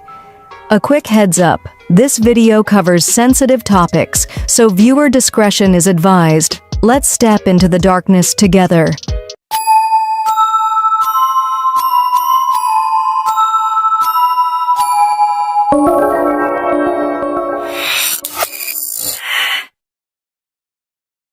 Story 1. Our first story unfolds in Ridgewood, Queens, on a seemingly ordinary Saturday evening. Ernesto Cruz, a 54-year-old father, was on a FaceTime call with his nephew, chatting casually, or so it seemed. But in a chilling turn, Cruz allegedly picked up a kitchen knife and turned it on his own family. His wife, Ana Pilatagsi Moposita, 41, was stabbed 18 times in her neck and chest, her life stolen in a frenzy of violence. Even more heartbreaking, their 2-year-old daughter, Ana Liz Cruz, suffered 9 stab wounds, her tiny body unable to withstand the attack. The brutality unfolded on Forest Avenue near Menahan Street, a place where neighbors once saw a family, not a crime scene.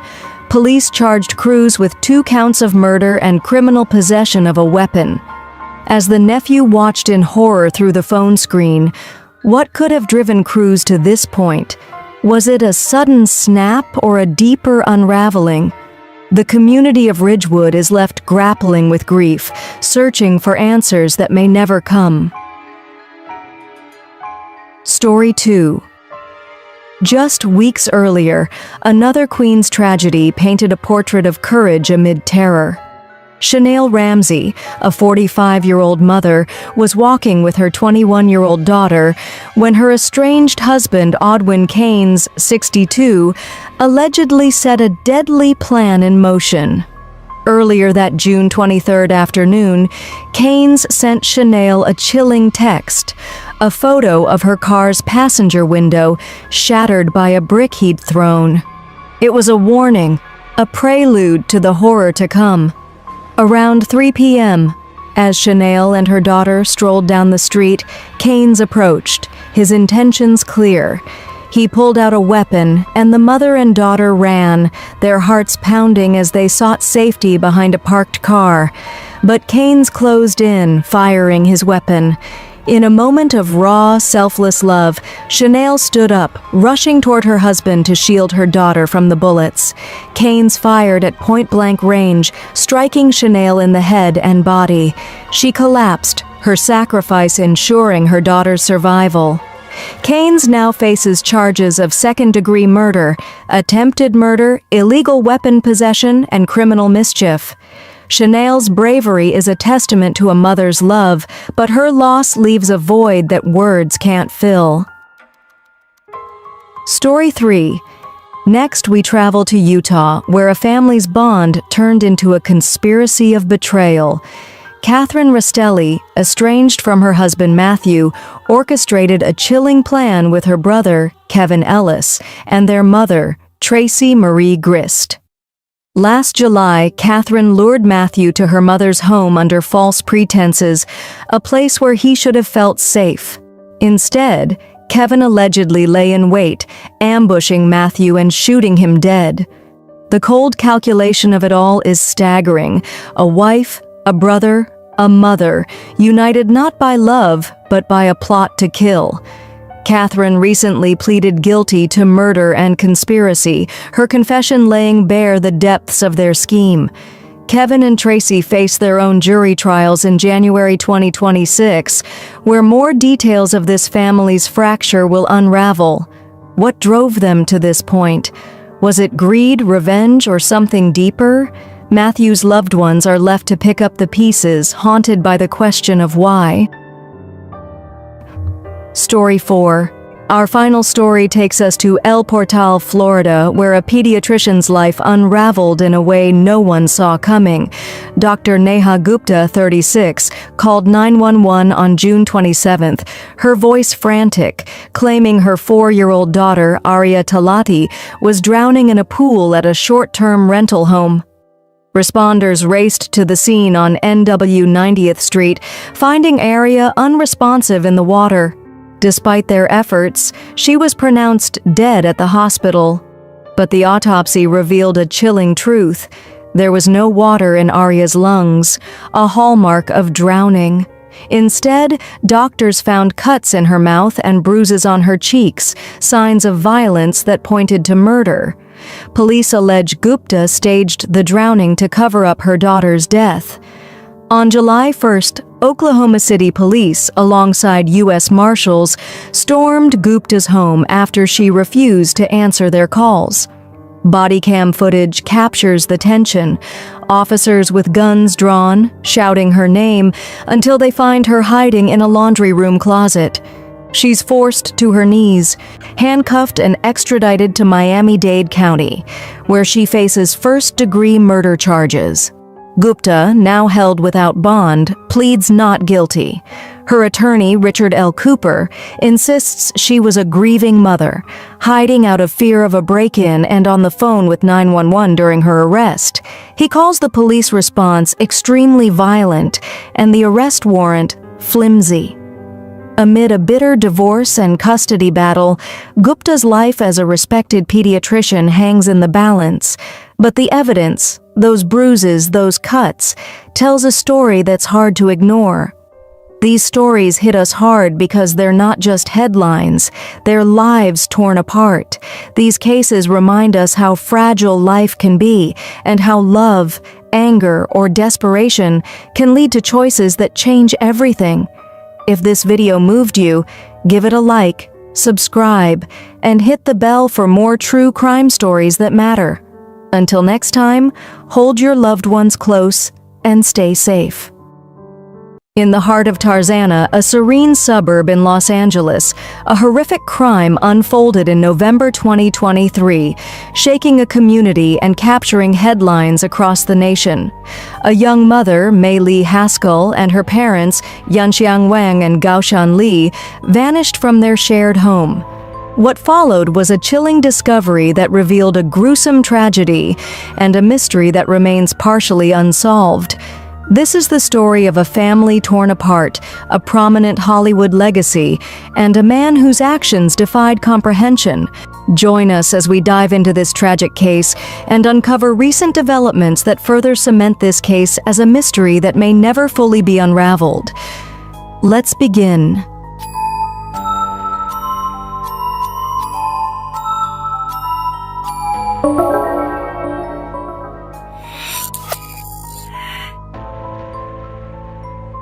To understand this tragedy, we must first explore the lives at its center. Mei Lee Haskell, a 37-year-old mother of 3, was known for her warmth and dedication. Neighbors described her as cheerful and considerate, always ready to lend a hand. Born in China, Mei immigrated to Los Angeles in the mid-2000s, chasing the American dream. She studied accounting at California State University, Northridge, and worked tirelessly to provide for her family. Her uncle later revealed that Mei was the sole breadwinner, covering the family's $7,000 monthly mortgage, a burden that hinted at tensions beneath the surface of her marriage. Mei's parents, Yanxiang Wang and Gaoshan Li, had moved from China to live with Mei, her husband, and their 3 young sons in Tarzana. Yanxiang, 64, and Gaoshan, 72, were devoted grandparents who helped care for the children. Neighbors recalled Yanxiang's resilience, often seen walking the block as she recovered from a stroke, and Gaoshan's quiet presence. Together, they created a tight-knit family unit until it was shattered. At the center of this tragedy is Samuel Bond Haskell IV, Mei's husband and the man accused of unthinkable acts. Born into a prominent Hollywood family, Sam's life seemed destined for success. His father, Sam Haskell III, was a powerhouse in the entertainment industry, a former executive vice president at the William Morris Agency, representing stars like George Clooney, Whoopi Goldberg, and Dolly Parton. He later founded Magnolia Hill Productions, producing TV specials and earning an Emmy. Sam's mother, Mary Donnelly Haskell, was a former Miss Mississippi and an actress, adding to the family's glamorous legacy. Growing up in this world of privilege, Sam Afour's childhood was marked by both opportunity and pressure. Little is publicly known about his early years, but a Reddit post from someone claiming to have known him as a child described him as provocative and eccentric, even at age 4. Later, as an adult, Sam showed signs of mental health struggles. During court appearances, he was seen with healed self-harm scars, and his jail wristband marked him as a danger to himself with mental health concerns. Some speculated he may have had neurological conditions, though no official diagnosis was confirmed. Sam and May met as students at Cal State Northridge, where their romance blossomed. May, then a young woman balancing studies and work as a waitress, became pregnant during college, and the couple married soon after. They welcomed 3 sons, Sam, James, and William, and settled into a sprawling 6-bedroom home in Tarzana in 2020. To outsiders, they appeared to have a stable family life, but friends later revealed cracks in the facade. May confided to close friends that she had wanted a divorce for years, fearing Sam's behavior and his influential father's potential to sway custody battles. The events of November 2023 began to unravel on November 6th, when May, Yanqiang, and Gaoshan were last seen alive. The next day, Sam allegedly hired 4 day laborers to remove heavy black plastic bags from his home, claiming they contained rocks and Halloween decorations. The workers, paid $500, soon realized the bags felt soft and soggy, like meat. When they opened one and saw what appeared to be human remains, they returned the bags to Sam's home and alerted the police. But by the time officers arrived, the bags were gone. That same afternoon, security cameras captured Sam driving May's Tesla to a strip mall in Encino, 5 miles from their home. He was seen unloading a large trash bag from the trunk and placing it in a dumpster. Later, he transferred more bags to a rented SUV, leaving the Tesla behind. The next morning, November 8th, a homeless man searching the dumpster discovered a duffel bag containing a human torso. Forensic tests confirmed it belonged to May Lee Haskell. The remains of her parents, Yanqiang and Gaoshan, have never been found. Sam was arrested that day, driving the rented SUV. A search of the vehicle revealed chilling evidence: a loaded .357 revolver, a blood-encrusted military-style knife, a headlamp, and passports for himself, May, and their children. A Home Depot receipt dated October 20th, 2023, listed purchases of plywood, a canopy, coveralls, and diamond saw blades, items suggesting premeditation. At the Haskell home, police found blood-stained bedding, a large machine saw, a machete, and canes belonging to Yanqiang and Gaoshan. DNA analysis linked blood on the knife and other items to all 3 victims. Sam was charged with 3 counts of murder with special circumstances for multiple murders, facing life without parole if convicted. He pleaded not guilty in January 2024, appearing in court in a prevention vest, a sign of his fragile mental state. Prosecutors alleged he had been planning to flee to Japan with a woman he was having an affair with, adding another layer to the mystery. Yet, the motive remained unclear. Was it financial strain, domestic tensions, or something deeper within Sam's psyche? The case took a final, tragic turn on July 12, 2025, just days before Sam's preliminary hearing. Found dead in his cell at the Twin Towers Correctional Facility, Sam had taken his own life, leaving behind a note and a grieving family.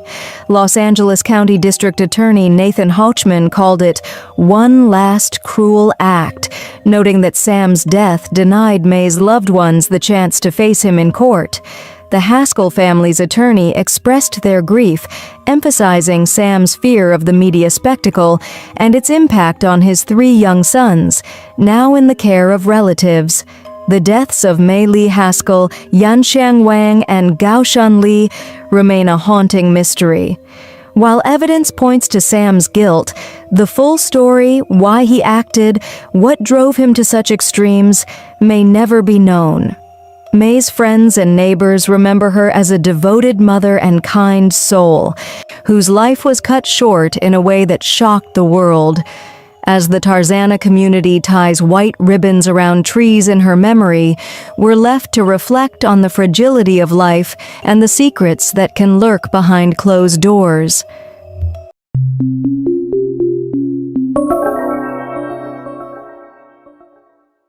Amusement parks are places of joy, adrenaline, and unforgettable memories. Families flock to these thrilling havens, expecting laughter and excitement. But beneath the bright lights and cheerful screams, there lies a darker side, a history of rare but devastating accidents that remind us of the risks hidden within these engineered thrills. Today, we explore 5 tragic incidents that shook the amusement park industry, forever changing lives and sparking calls for reform. We'll also recount an astonishing story of survival that defied all odds. Buckle up, but hold on tight. This is a journey through the heart-stopping moments when fun turned to tragedy.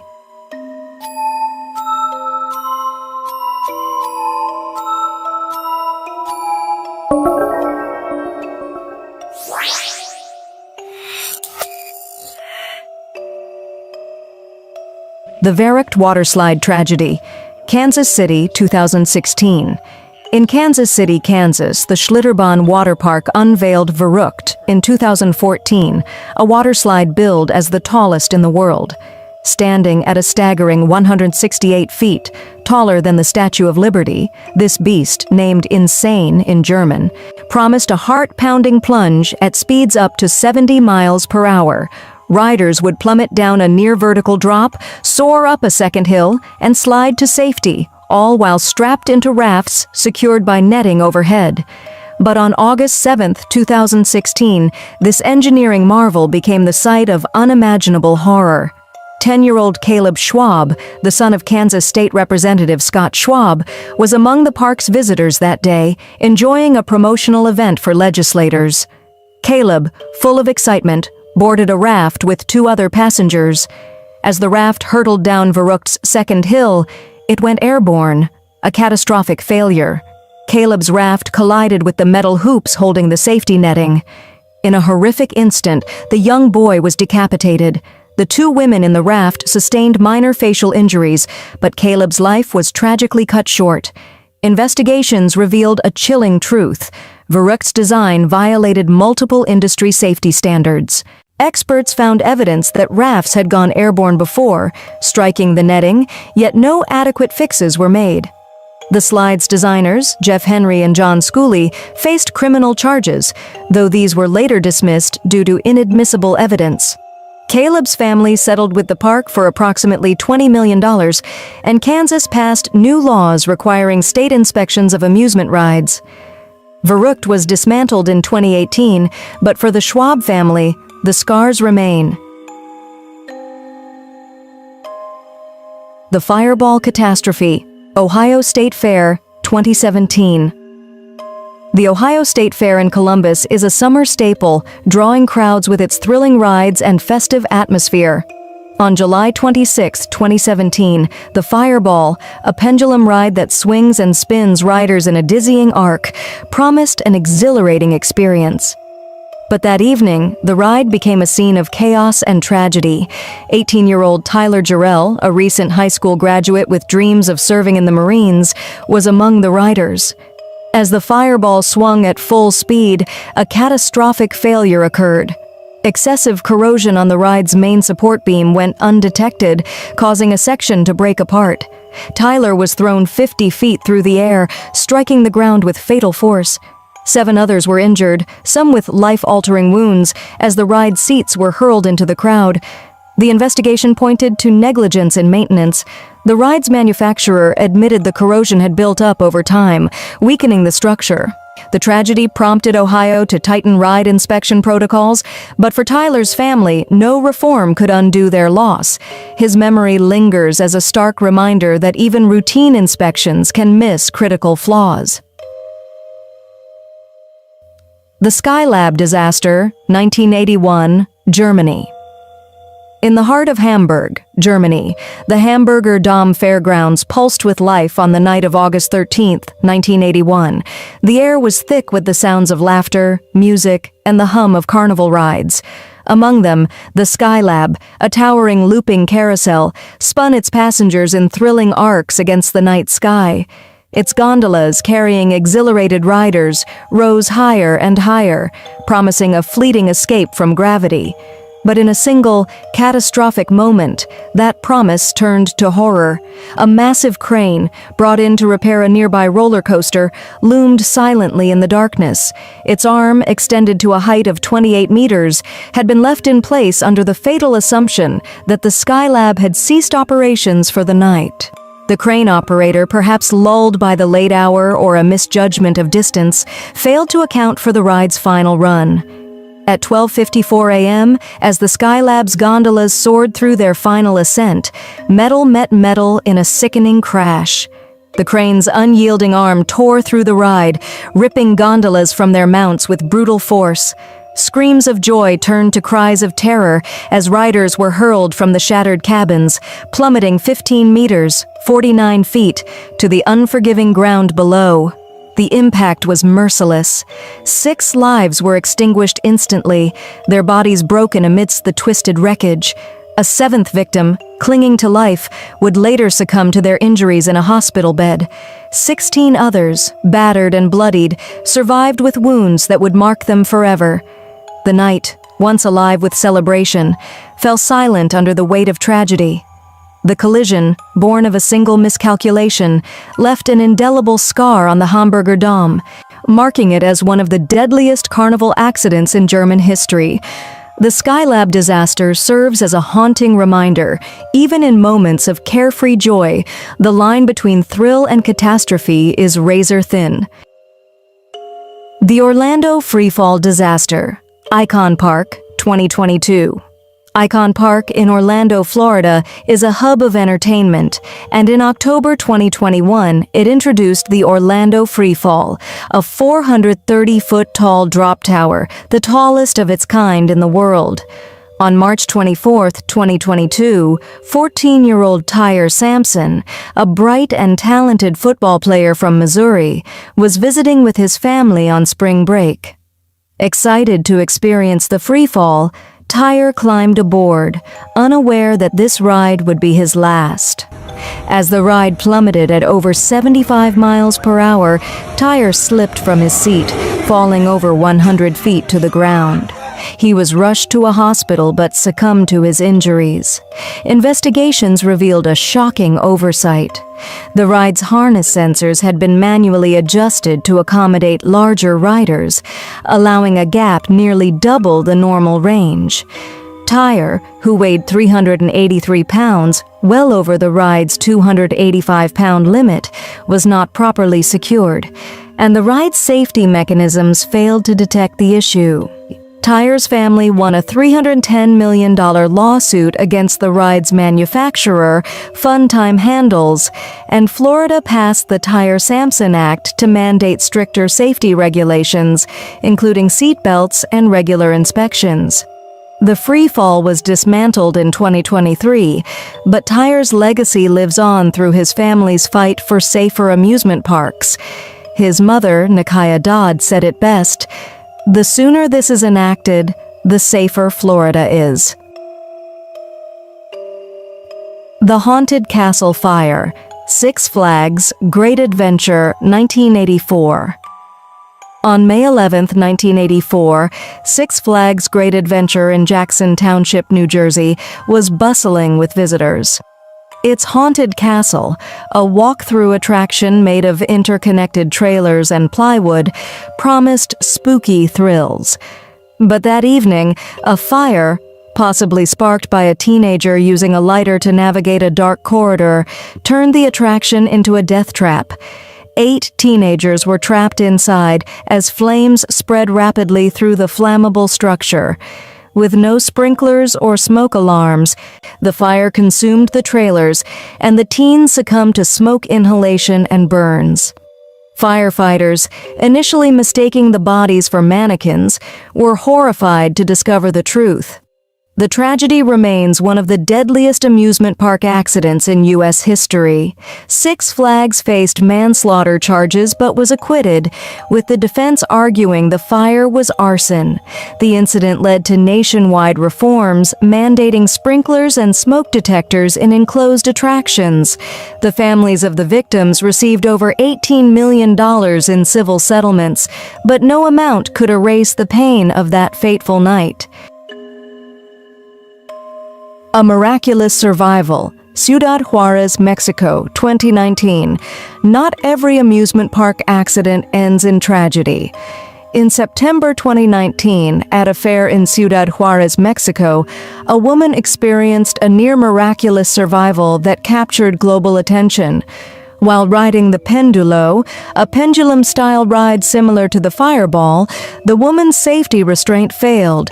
As the ride swung at full speed, she was ejected, falling several feet to the ground. In a heart-stopping moment, the ride's arm swung back, striking her as she lay on the ground. Miraculously, the woman survived. She was rushed to a hospital with injuries but made a full recovery. The incident, captured on video and widely shared, sparked outrage and led to an investigation. Authorities found that the ride's safety restraints were not properly secured, and the operator had failed to conduct a thorough pre-ride check. The fair temporarily closed the ride, and Mexico's amusement industry faced renewed scrutiny over safety standards.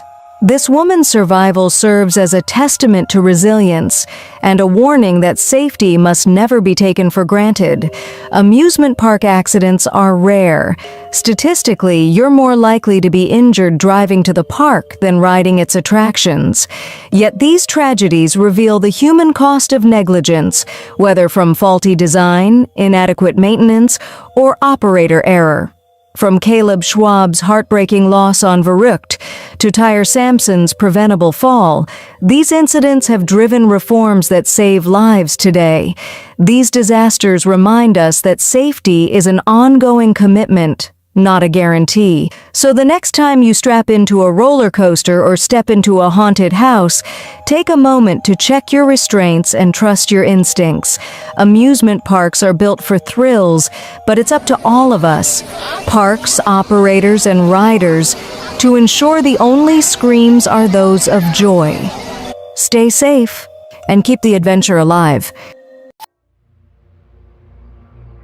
In this video, I have 3 true stories that are so strange, so heartbreaking, and so bizarre, they'll stick with you long after watching. These are real stories about real people whose lives ended in ways that defy logic. From the tragic tale of a factory worker who stepped into a routine job and never came out, and a teenager who vanished in his own neighborhood, to an elderly man lost in a place buzzing with life, these stories are quite chilling to hear. So, settle in, maybe keep the lights on, and let's unravel these mysteries together. Let's begin.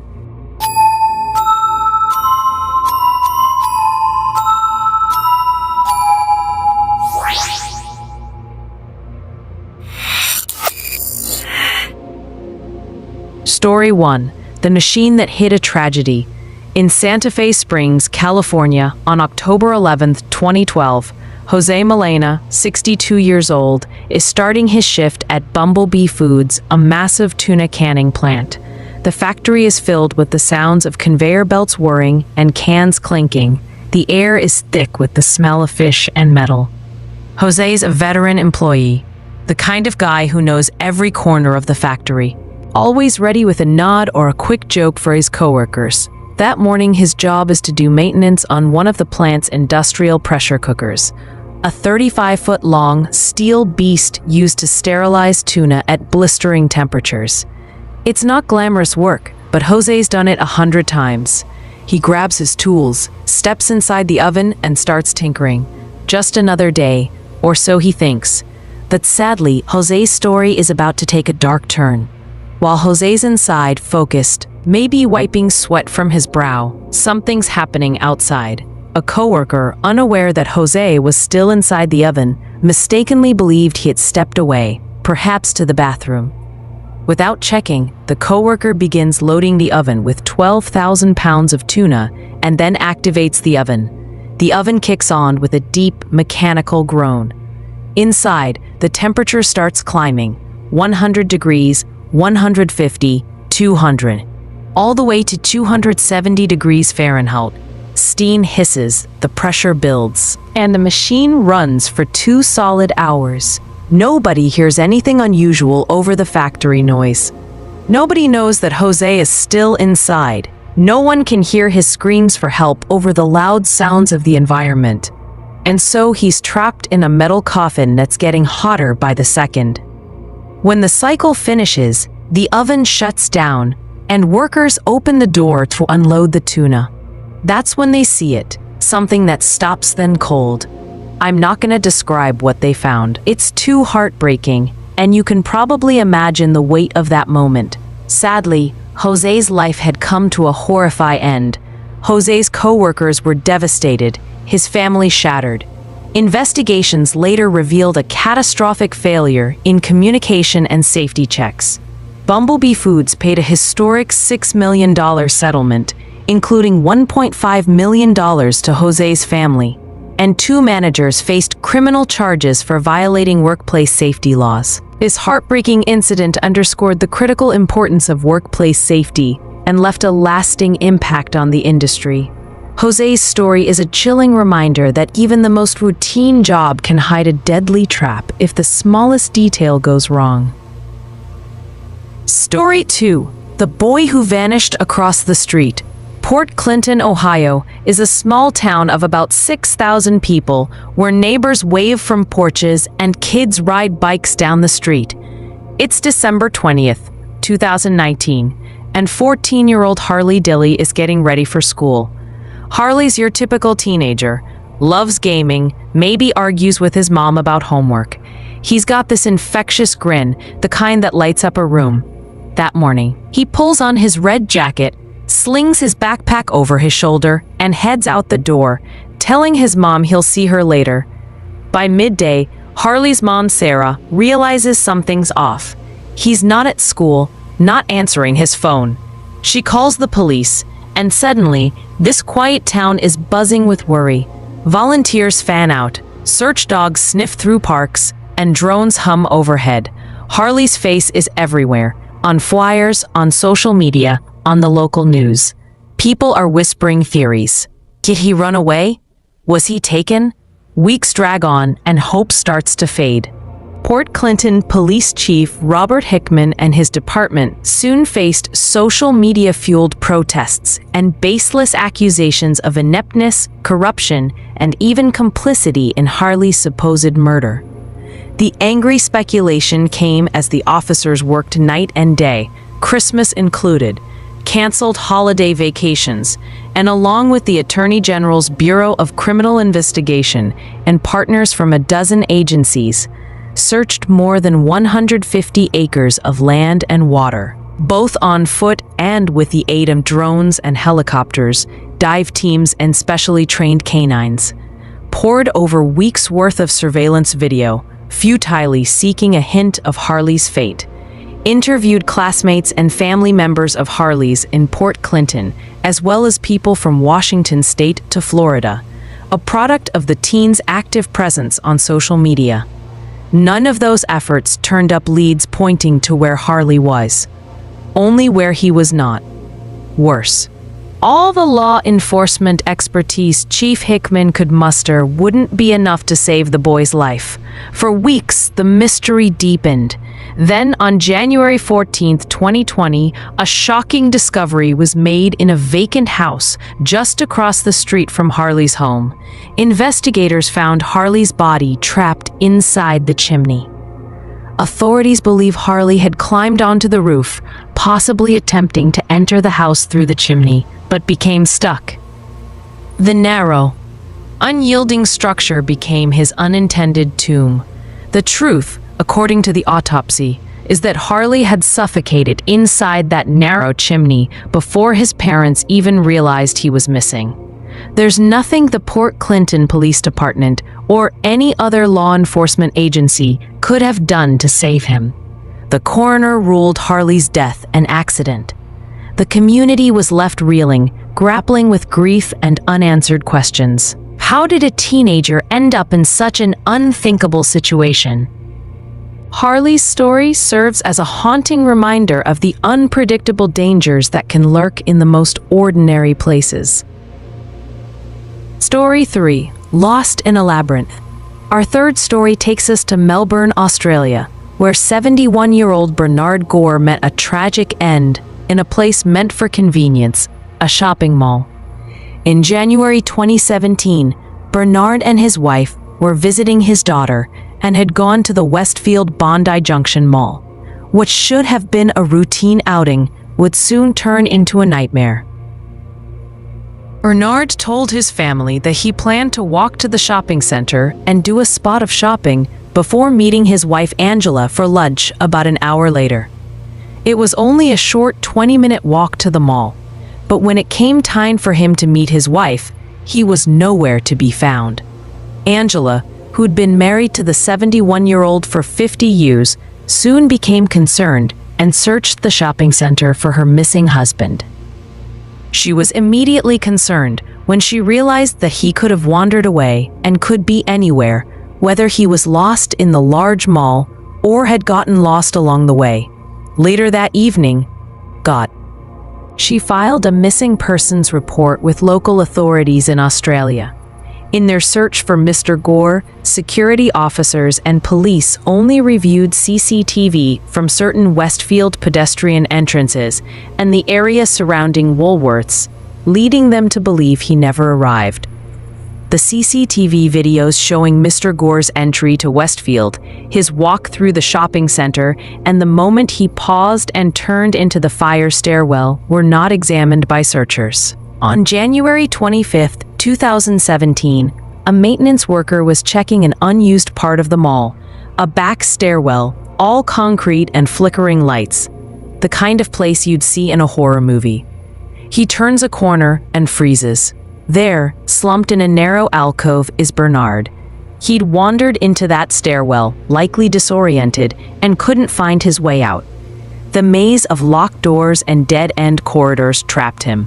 Experts think he survived for days, maybe even a week, before dehydration or exhaustion took him. His family was gutted, left wondering how someone could be so close, yet so impossible to find. Security footage later revealed that Bernard had entered a fire escape stairwell, likely disoriented. The stairwell, part of the mall's labyrinthine back corridors, was a maze of locked doors and dead ends. Unable to find his way out, Bernard was trapped. For 3 weeks, his family searched tirelessly, unaware that he was still within the mall's walls. The door through which Mr. Gore entered could not be opened from the inside, and while there was an exit downstairs and through a corridor, Mr. Gore had not found it. Senior Constable Agostino said in his statement that it appeared Mr. Gore was confused and trapped inside the stairwell. He said a full search of the complex needed to be undertaken and that police had relied on the word of center management regarding the CCTV, instead of conducting their own inquiries. The detective told the court there was miscommunication between investigating police and center management, including about what CCTV had been canvassed. An NSW police detective tasked with investigating Mr. Gore's death described his colleagues' management of the probe into the 71-year-old's disappearance as poor, as these miscommunications during the search led to the footage of Mr. Gore walking towards the area he would eventually found in were seen far too late. The coroner determined that Bernard likely succumbed to dehydration or exhaustion, alone and confused. His death prompted an outcry for better signage and safety measures in large public spaces. Bernard's story is a chilling reminder that even familiar places can harbor hidden dangers, especially for the vulnerable. These stories are not just dark or mysterious. They're a gut-wrenching reminder of how fragile life is, how the places we take for granted can hide dangers we never see coming. A factory oven, a chimney across the street, and a mall stairwell. These aren't horror movie sets. They're real, and they changed lives forever. Picture this. You head out for a quick errand, a night with friends, or a scenic drive through the mountains, and then you vanish. No clues, no answers, just a void where a vibrant life once stood. Today, we're diving into 8 haunting, unsolved disappearances that will send shivers down your spine and leave you questioning everything. From a journalist's mysterious fate in a bustling airport to a boy lost in a fiery crash, these stories are as perplexing as they are chilling. Buckle up, because we're unraveling some of the strangest mysteries out there. Hit that subscribe button, tap the bell, and let's get started.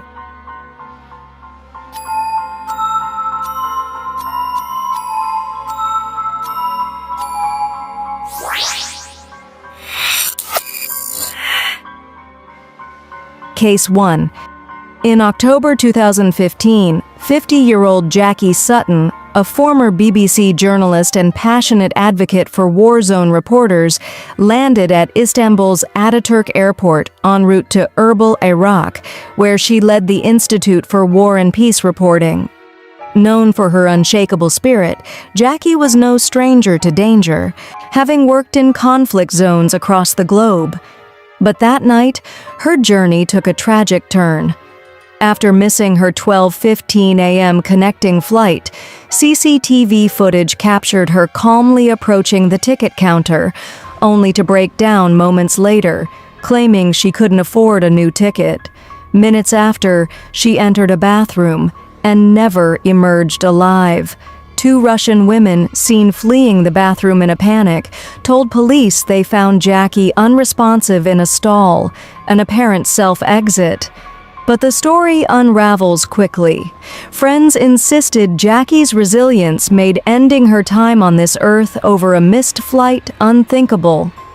Curiously, police found 2,300 euros in her bag, more than enough for a new ticket. Jackie had recently taken over her role after her predecessor, Ammar al-Shabander, was killed in a car explosion, and she'd confided fears of being targeted by the Islamic State. The Turkish authorities closed the case as a self-exit within hours, relying on limited CCTV and no autopsy, sparking outrage among her colleagues. A 2015 report by The Guardian noted inconsistencies, like the lack of forensic evidence and the suspiciously swift investigation. Posts on X have speculated about espionage, given Jackie's high-profile work, with some suggesting a staged death to silence her advocacy. Was Jackie's death a tragic impulse, or was it orchestrated to look that way? Could her fears of being targeted have been more than paranoia? The mystery lingers, with no clear answers in Istanbul's shadows. What do you think? Accident or something far darker? Let me know in the comments. Case 2. Philip Sitt and the Toronto Vanishing Trio, 2005-2006.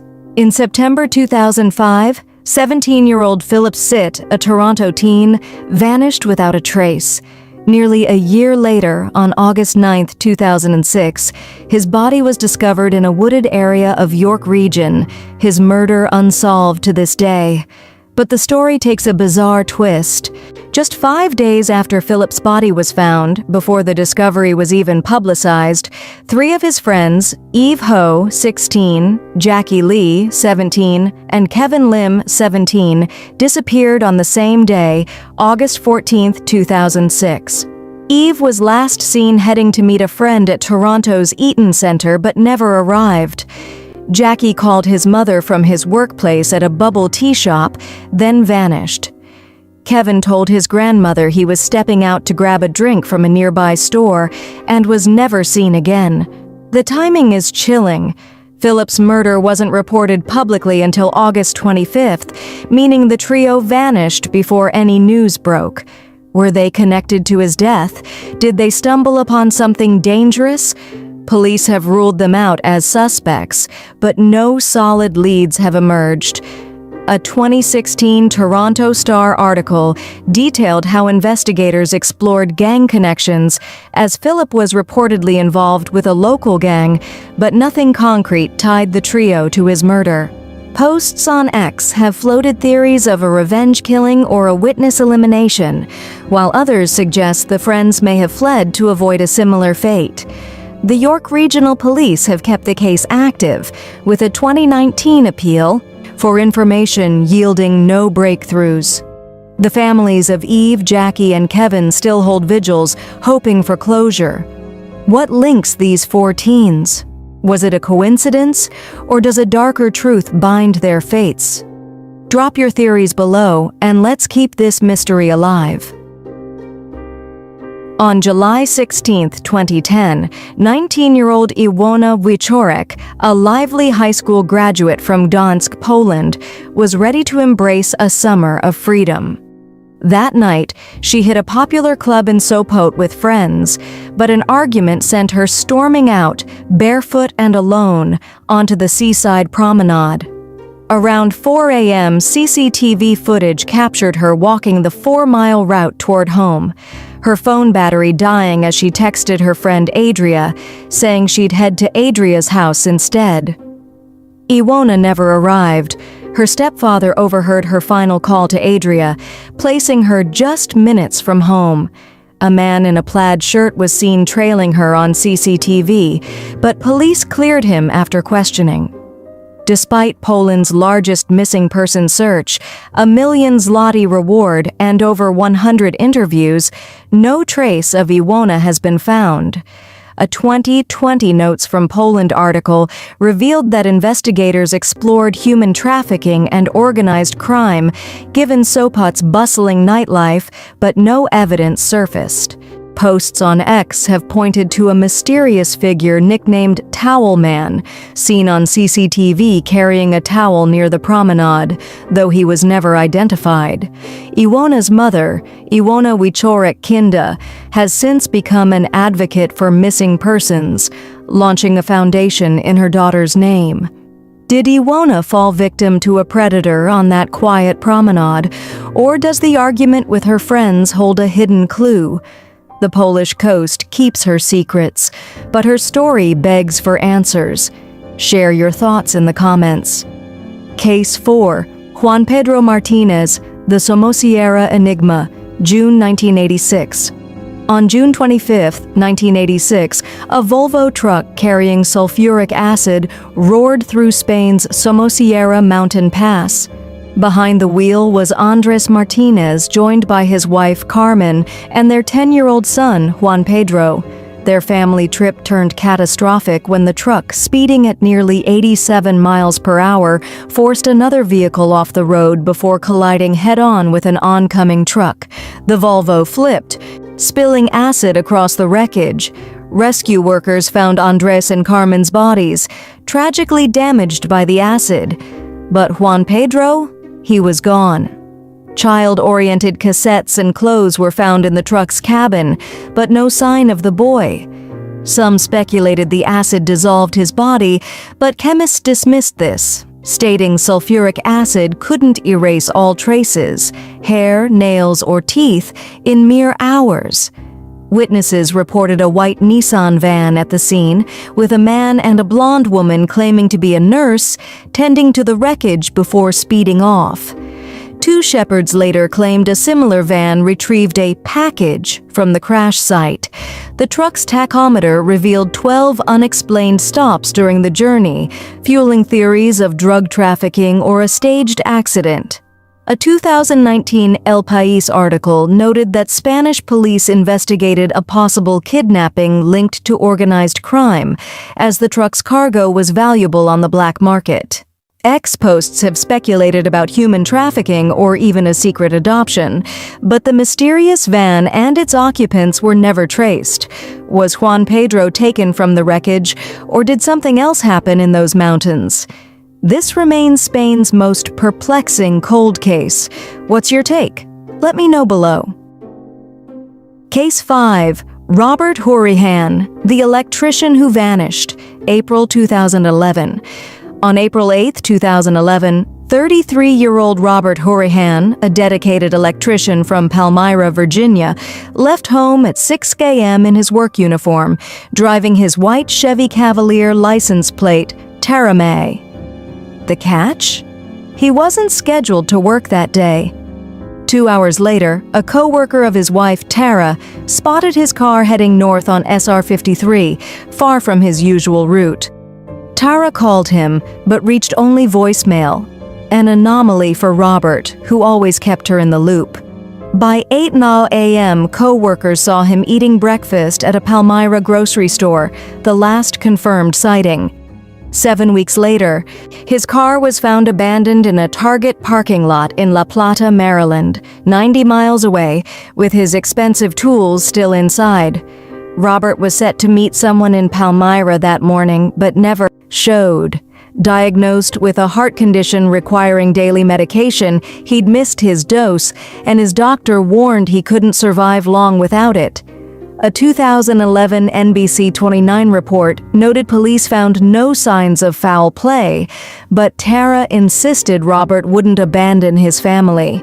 X posts have speculated about a secret meeting gone wrong or a voluntary disappearance, though his heart condition makes the latter unlikely. His prescription, wallet, and phone were never found. Did Robert walk away from his life, or did someone ensure he'd never return?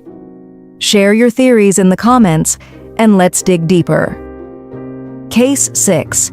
Craig Freer, the soccer star's silent exit, June 2004. On June 27, 2004, 17-year-old Craig Freer, a beloved soccer star from Scotia, New York, vanished after a troubling day. His mother, Veronica, discovered he'd been fired from his job at Price Chopper weeks earlier, but had been pretending to go to work.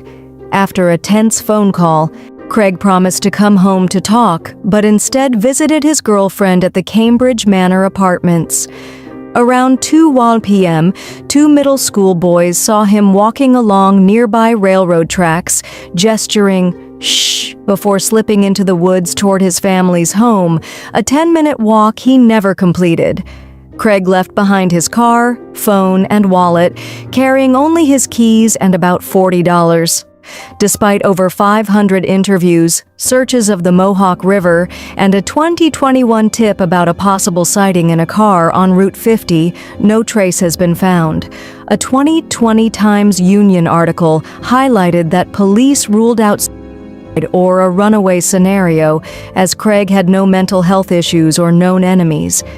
X posts have theorized he may have encountered someone in the woods or avoided his father, who was at the apartment complex that day. His family continues to honor him through events like the Ride for Missing Children, keeping his case alive. What happened in those woods? Was Craig silencing a secret, or did danger find him? Drop your thoughts below. On May 11, 2011, 6-year-old Timothy Pitson, a bright and bubbly boy from Aurora, Illinois, was dropped off at Greenman Elementary School by his father, Jim.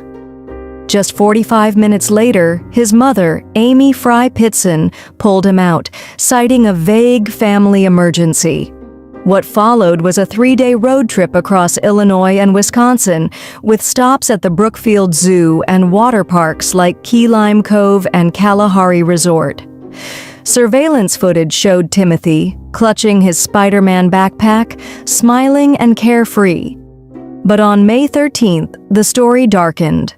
That evening, Amy was seen alone at a Family Dollar in Winnebago, Illinois, buying a pen, paper, and envelopes. At 11:15 p.m., she checked into the Rockford Inn, where she later took her life with an overdose and wrist injuries. Her body was found on May 14th, alongside a haunting note. Timothy was safe with people who would care for him, but you'll never find him. His backpack and toys were gone, and traces of his blood in Amy's SUV were later attributed to a nosebleed. Amy's phone, found in 2013 on Route 78, offered no clues. A 2023 People article noted Amy's history of depression and fear of losing custody, leading some to believe she orchestrated a secret handover, possibly to a rural community or a Mormon commune, as family members speculated. Ex-posts have debated whether Timothy, who would be in his 20s today, is still alive or met a tragic fate. Is Timothy out there, living a new life, or is the truth far grimmer? Share your theories below. Case 8. Kaylin Louder, The Rainstorm Riddle, September 2014. On September 27, 2014, 30-year-old Kaylin Louder, a compassionate social worker from Murray, Utah, planned a quiet weekend updating her resume after losing her job. That afternoon, surveillance video captured her walking her beloved pug, Phyllis, around her condo complex. But hours later, the same cameras recorded a chilling scene. Kaylin, barefoot and without her phone, keys, or dog, sprinting out of her home into a rainstorm, never to be seen alive again. The night before, Kaylin made a frantic 911 call, claiming a violent fight involving weapons was unfolding at her condo's clubhouse. Police found only a peaceful wedding reception. An hour later, she called 911 again, but hung up abruptly, and her roommate noted she seemed confused and paranoid, struggling to recall her address. The next morning, she dialed 911 once more, insisting she heard 2 intruders in her deadbolted condo, yet no one was there. 9 weeks later, on December 1st, her body was found partially submerged in the Jordan River, 5 miles away, identified by dental records. The autopsy was inconclusive, showing no drugs or trauma. A 2015 Deseret News report highlighted Kaylin's history of anxiety, but her cousin, Amy Fugel, insists it wasn't an accident, pointing to her erratic behavior and fear. Ex-posts have speculated about undiagnosed mental health issues or a targeted attack exploiting her vulnerability.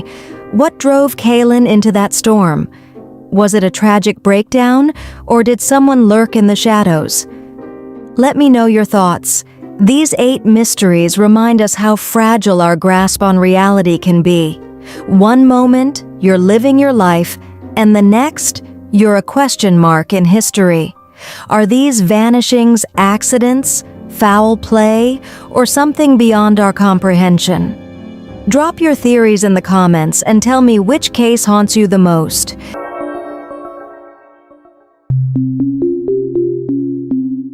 Some moments are frozen in time, capturing joy, adventure, or quiet reflection, until you learn the chilling truth behind them.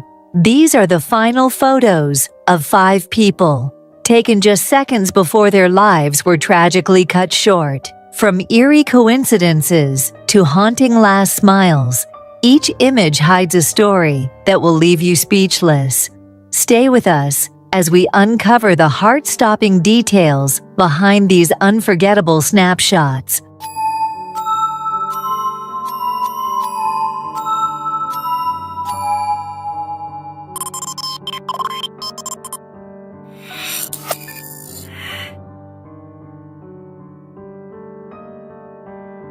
Number 1. Jolie Callan was born on December 29, 1996, and she grew up living an ordinary all-American life.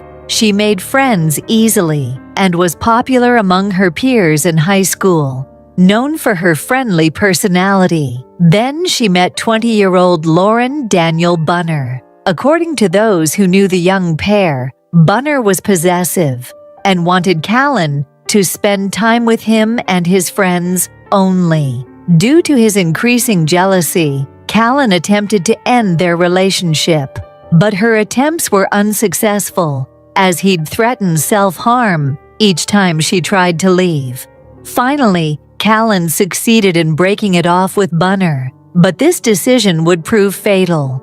Months later, Jolie Callan had moved on and was in a new relationship when Bunner contacted her for a hike as friends. She agreed and jokingly texted a friend the night before their meetup, "If something happens to me, you'll know who I was with." On August 30th, 2015, the pair, along with Callan's dog, Kiba, set off to go to the Pinhoti Trail in Chehalis State Park in the Alabama countryside. Bunner was posting the day's events on his Instagram page. He uploaded 3 photos of Callan on their hike together, with the last photo of her on a cliffside with her back to the camera, taken just minutes, hinted something terrible. Bunner took her life with a firearm, aiming it into the back of her head.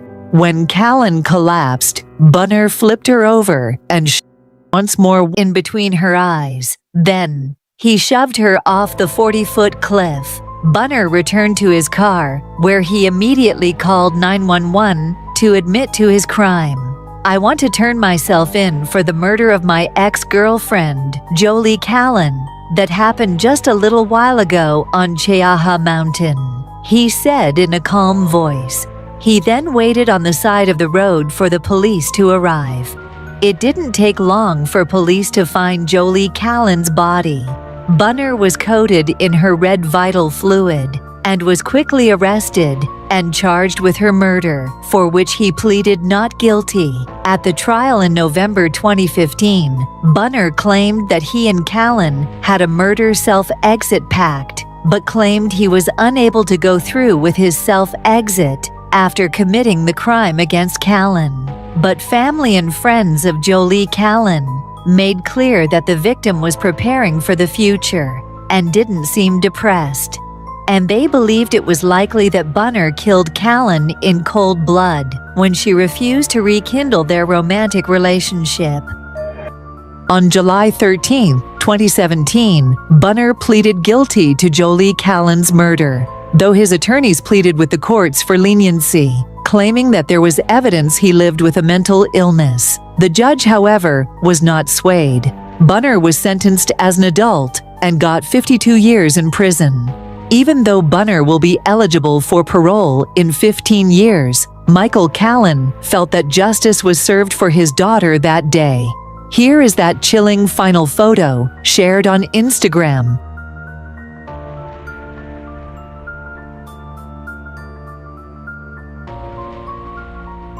Number 2. An Italian man posed for a smiling, loving photo with his girlfriend, just moments before he would succumb to a horrific end while trying to grab a dropped cell phone, according to reports. Andrea Mazzetto, 30, snapped the shot Saturday with live-in girlfriend Sara Briganti while climbing Alter Noto, a rock in his hometown, Rozzo, named because of its likeness to an altar. At some point, one of them lost a phone, and Mazzetto toppled to his death from a cliff while trying to get it, police told Corriere del Veneto, which put the fall at around 650 feet. Rescue crews reached him with a chopper and pronounced him dead at the scene. Before then, Mazzetto had updated his nearly 2,500 Instagram followers with regular posts on his hike with Brigante, who later shared their smiling selfie taken moments before her loved one's death. "Our cursed last photo together," she wrote,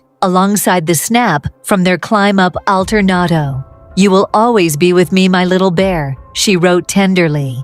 Mazzetto had regularly posted photos to Instagram, where he also expressed his love for the girlfriend, who would later witness him fall to his death. Initial reports said he was trying to get his girlfriend's phone, but police later told local media that it was Mazzetto's own phone that fell. Here is the final photo of the two of them smiling. Neither of them knew that this would indeed be their very last photo together.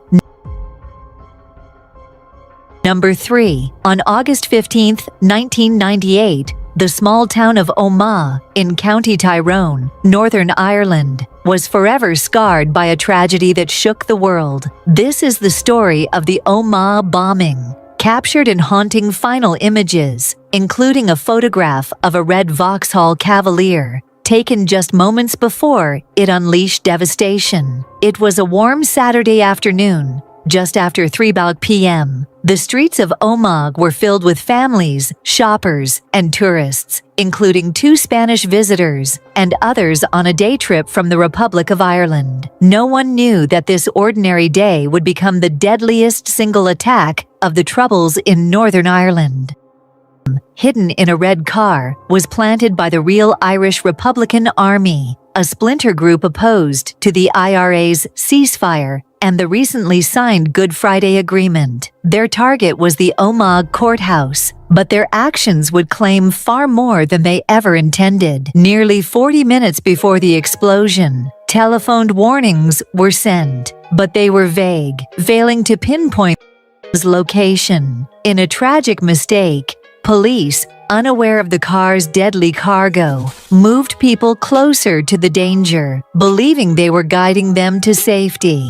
At 3:04 p.m., the detonated. The blast tore through Omagh's heart, killing 29 people and injuring over 300. Among the victims were Protestants, Catholics, 6 teenagers, 6 children, and a woman pregnant with twins. The diversity of those lost reflected the indiscriminate horror of the attack. The world recoiled in outrage. The meant to disrupt the fragile peace process, instead galvanized it. The Real IRA, shaken by the scale of the tragedy, issued an apology, claiming they never intended to harm civilians, and soon declared a ceasefire.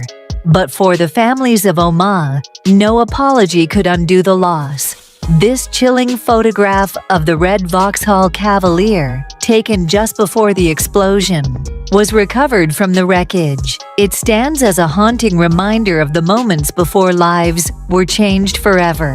The father and child survived miraculously, but the photographer and 28 others died, while around 220 were injured. The camera, found amidst the debris, preserved a snapshot of a town unaware of the horror about to unfold. In 2009, the victims' families won a historic $1.6 million civil action settlement against 4 men held liable for the bombing. It was a small victory in their long fight for accountability. Today, Omagh's scars remain, but so does its resilience, as the town honors the memory of those lost. The Omagh was a tragedy that should never have happened. Its haunting last photos, like the one captured by that recovered camera, remind us of the fragility of peace and the enduring strength of a community that refused to be broken. Number 4. Pavel Kashin was a Russian parkour artist from St. Petersburg. In 2013, he was performing a stunt on the rooftop of a 16-floor building as a friend was filming him. Parkour derives from the French word parcours, which means route, developed from military obstacle training. It's a system for going from point A to point B by rolling, jumping, leaping, essentially getting around various obstacles, like walls and stairwells, in the quickest time possible. Parkour is done without the use of safety equipment, and it has attracted thrill seekers from all over. Parkour instills a spirit of adventure for many, and enthusiasts typically think of themselves as part of a connected community. But for the most daring, there is always the potential for danger and death. Pavel Kashin was one of the well-known parkour artists, or freerunners, in St. Petersburg. He was named one of the best freerunners in the world, known for his breakthrough stunts. There are numerous videos documenting his riskiest and most impressive moves. Parkour instills a spirit of adventure for many, and enthusiasts typically think of themselves as part of a connected community. But for the most daring, there is always the potential for danger and death. On that fateful day, in July 2013, he was standing on a 3-foot-wide ledge on the top of an apartment building. The Russian daredevil was attempting to do a backflip when he fell nearly 200 feet to his death. Witnesses told the police that he had lost his footing on the landing, causing him to plummet straight down onto the pavement below. A group called Free Running Sweden took to Facebook the day after Pavel Kashin's death, saying, "The whole parkour world and FRS sends our thoughts and respect to his family and friends. Rest in peace, Pavel." Kashin's friends and fellow parkour enthusiasts called the move a brave jump. They uploaded the photo taken of his final stunt, which was then heavily circulated around the internet. Kashin's parents approved of the image being uploaded. In addition to paying tribute to their son, they believed it could serve as a warning to others who partook in parkour-type activities. There have been several incidents of people partaking in similar life-threatening stunts, and Kashin's parents thought that his memory could encourage them to not take the risks of the sport too lightly. They issued a statement at the time, saying that they hoped the photo would deter other daredevils from attempting risky jumps. His father said he hoped the example would save someone's life. Here is the chilling photograph that captured his last moments.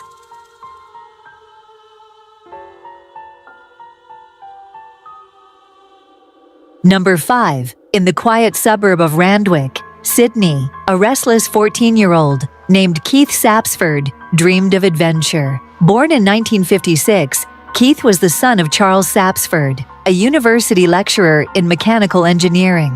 His father described him as a curious kid with an insatiable urge to explore, always on the move, chasing the next horizon.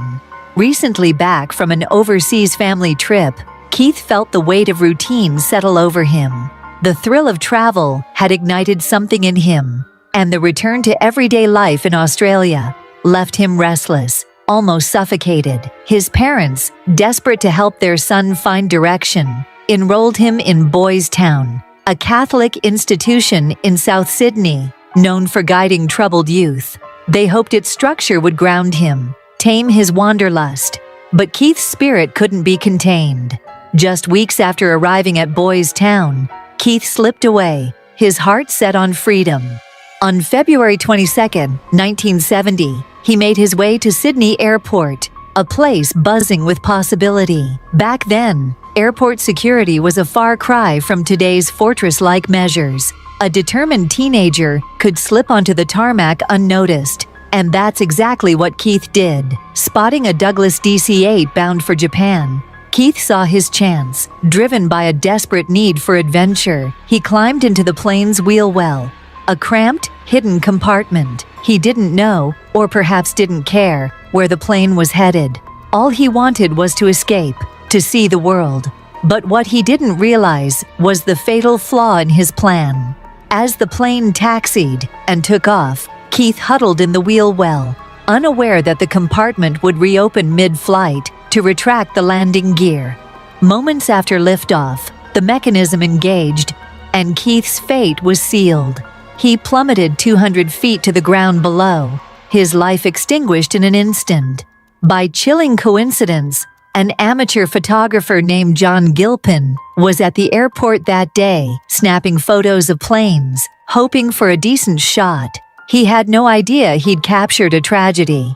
It wasn't until a week later, as he developed his film, that he saw it, a haunting silhouette of a boy, falling feet first from the sky, arms outstretched, as if grasping for something to hold on to. Experts later inspected the plane and found handprints, footprints, and threads from Keith's clothes in the wheel well, silent evidence of his final moments. Tragically, even if he hadn't fallen, survival was unlikely.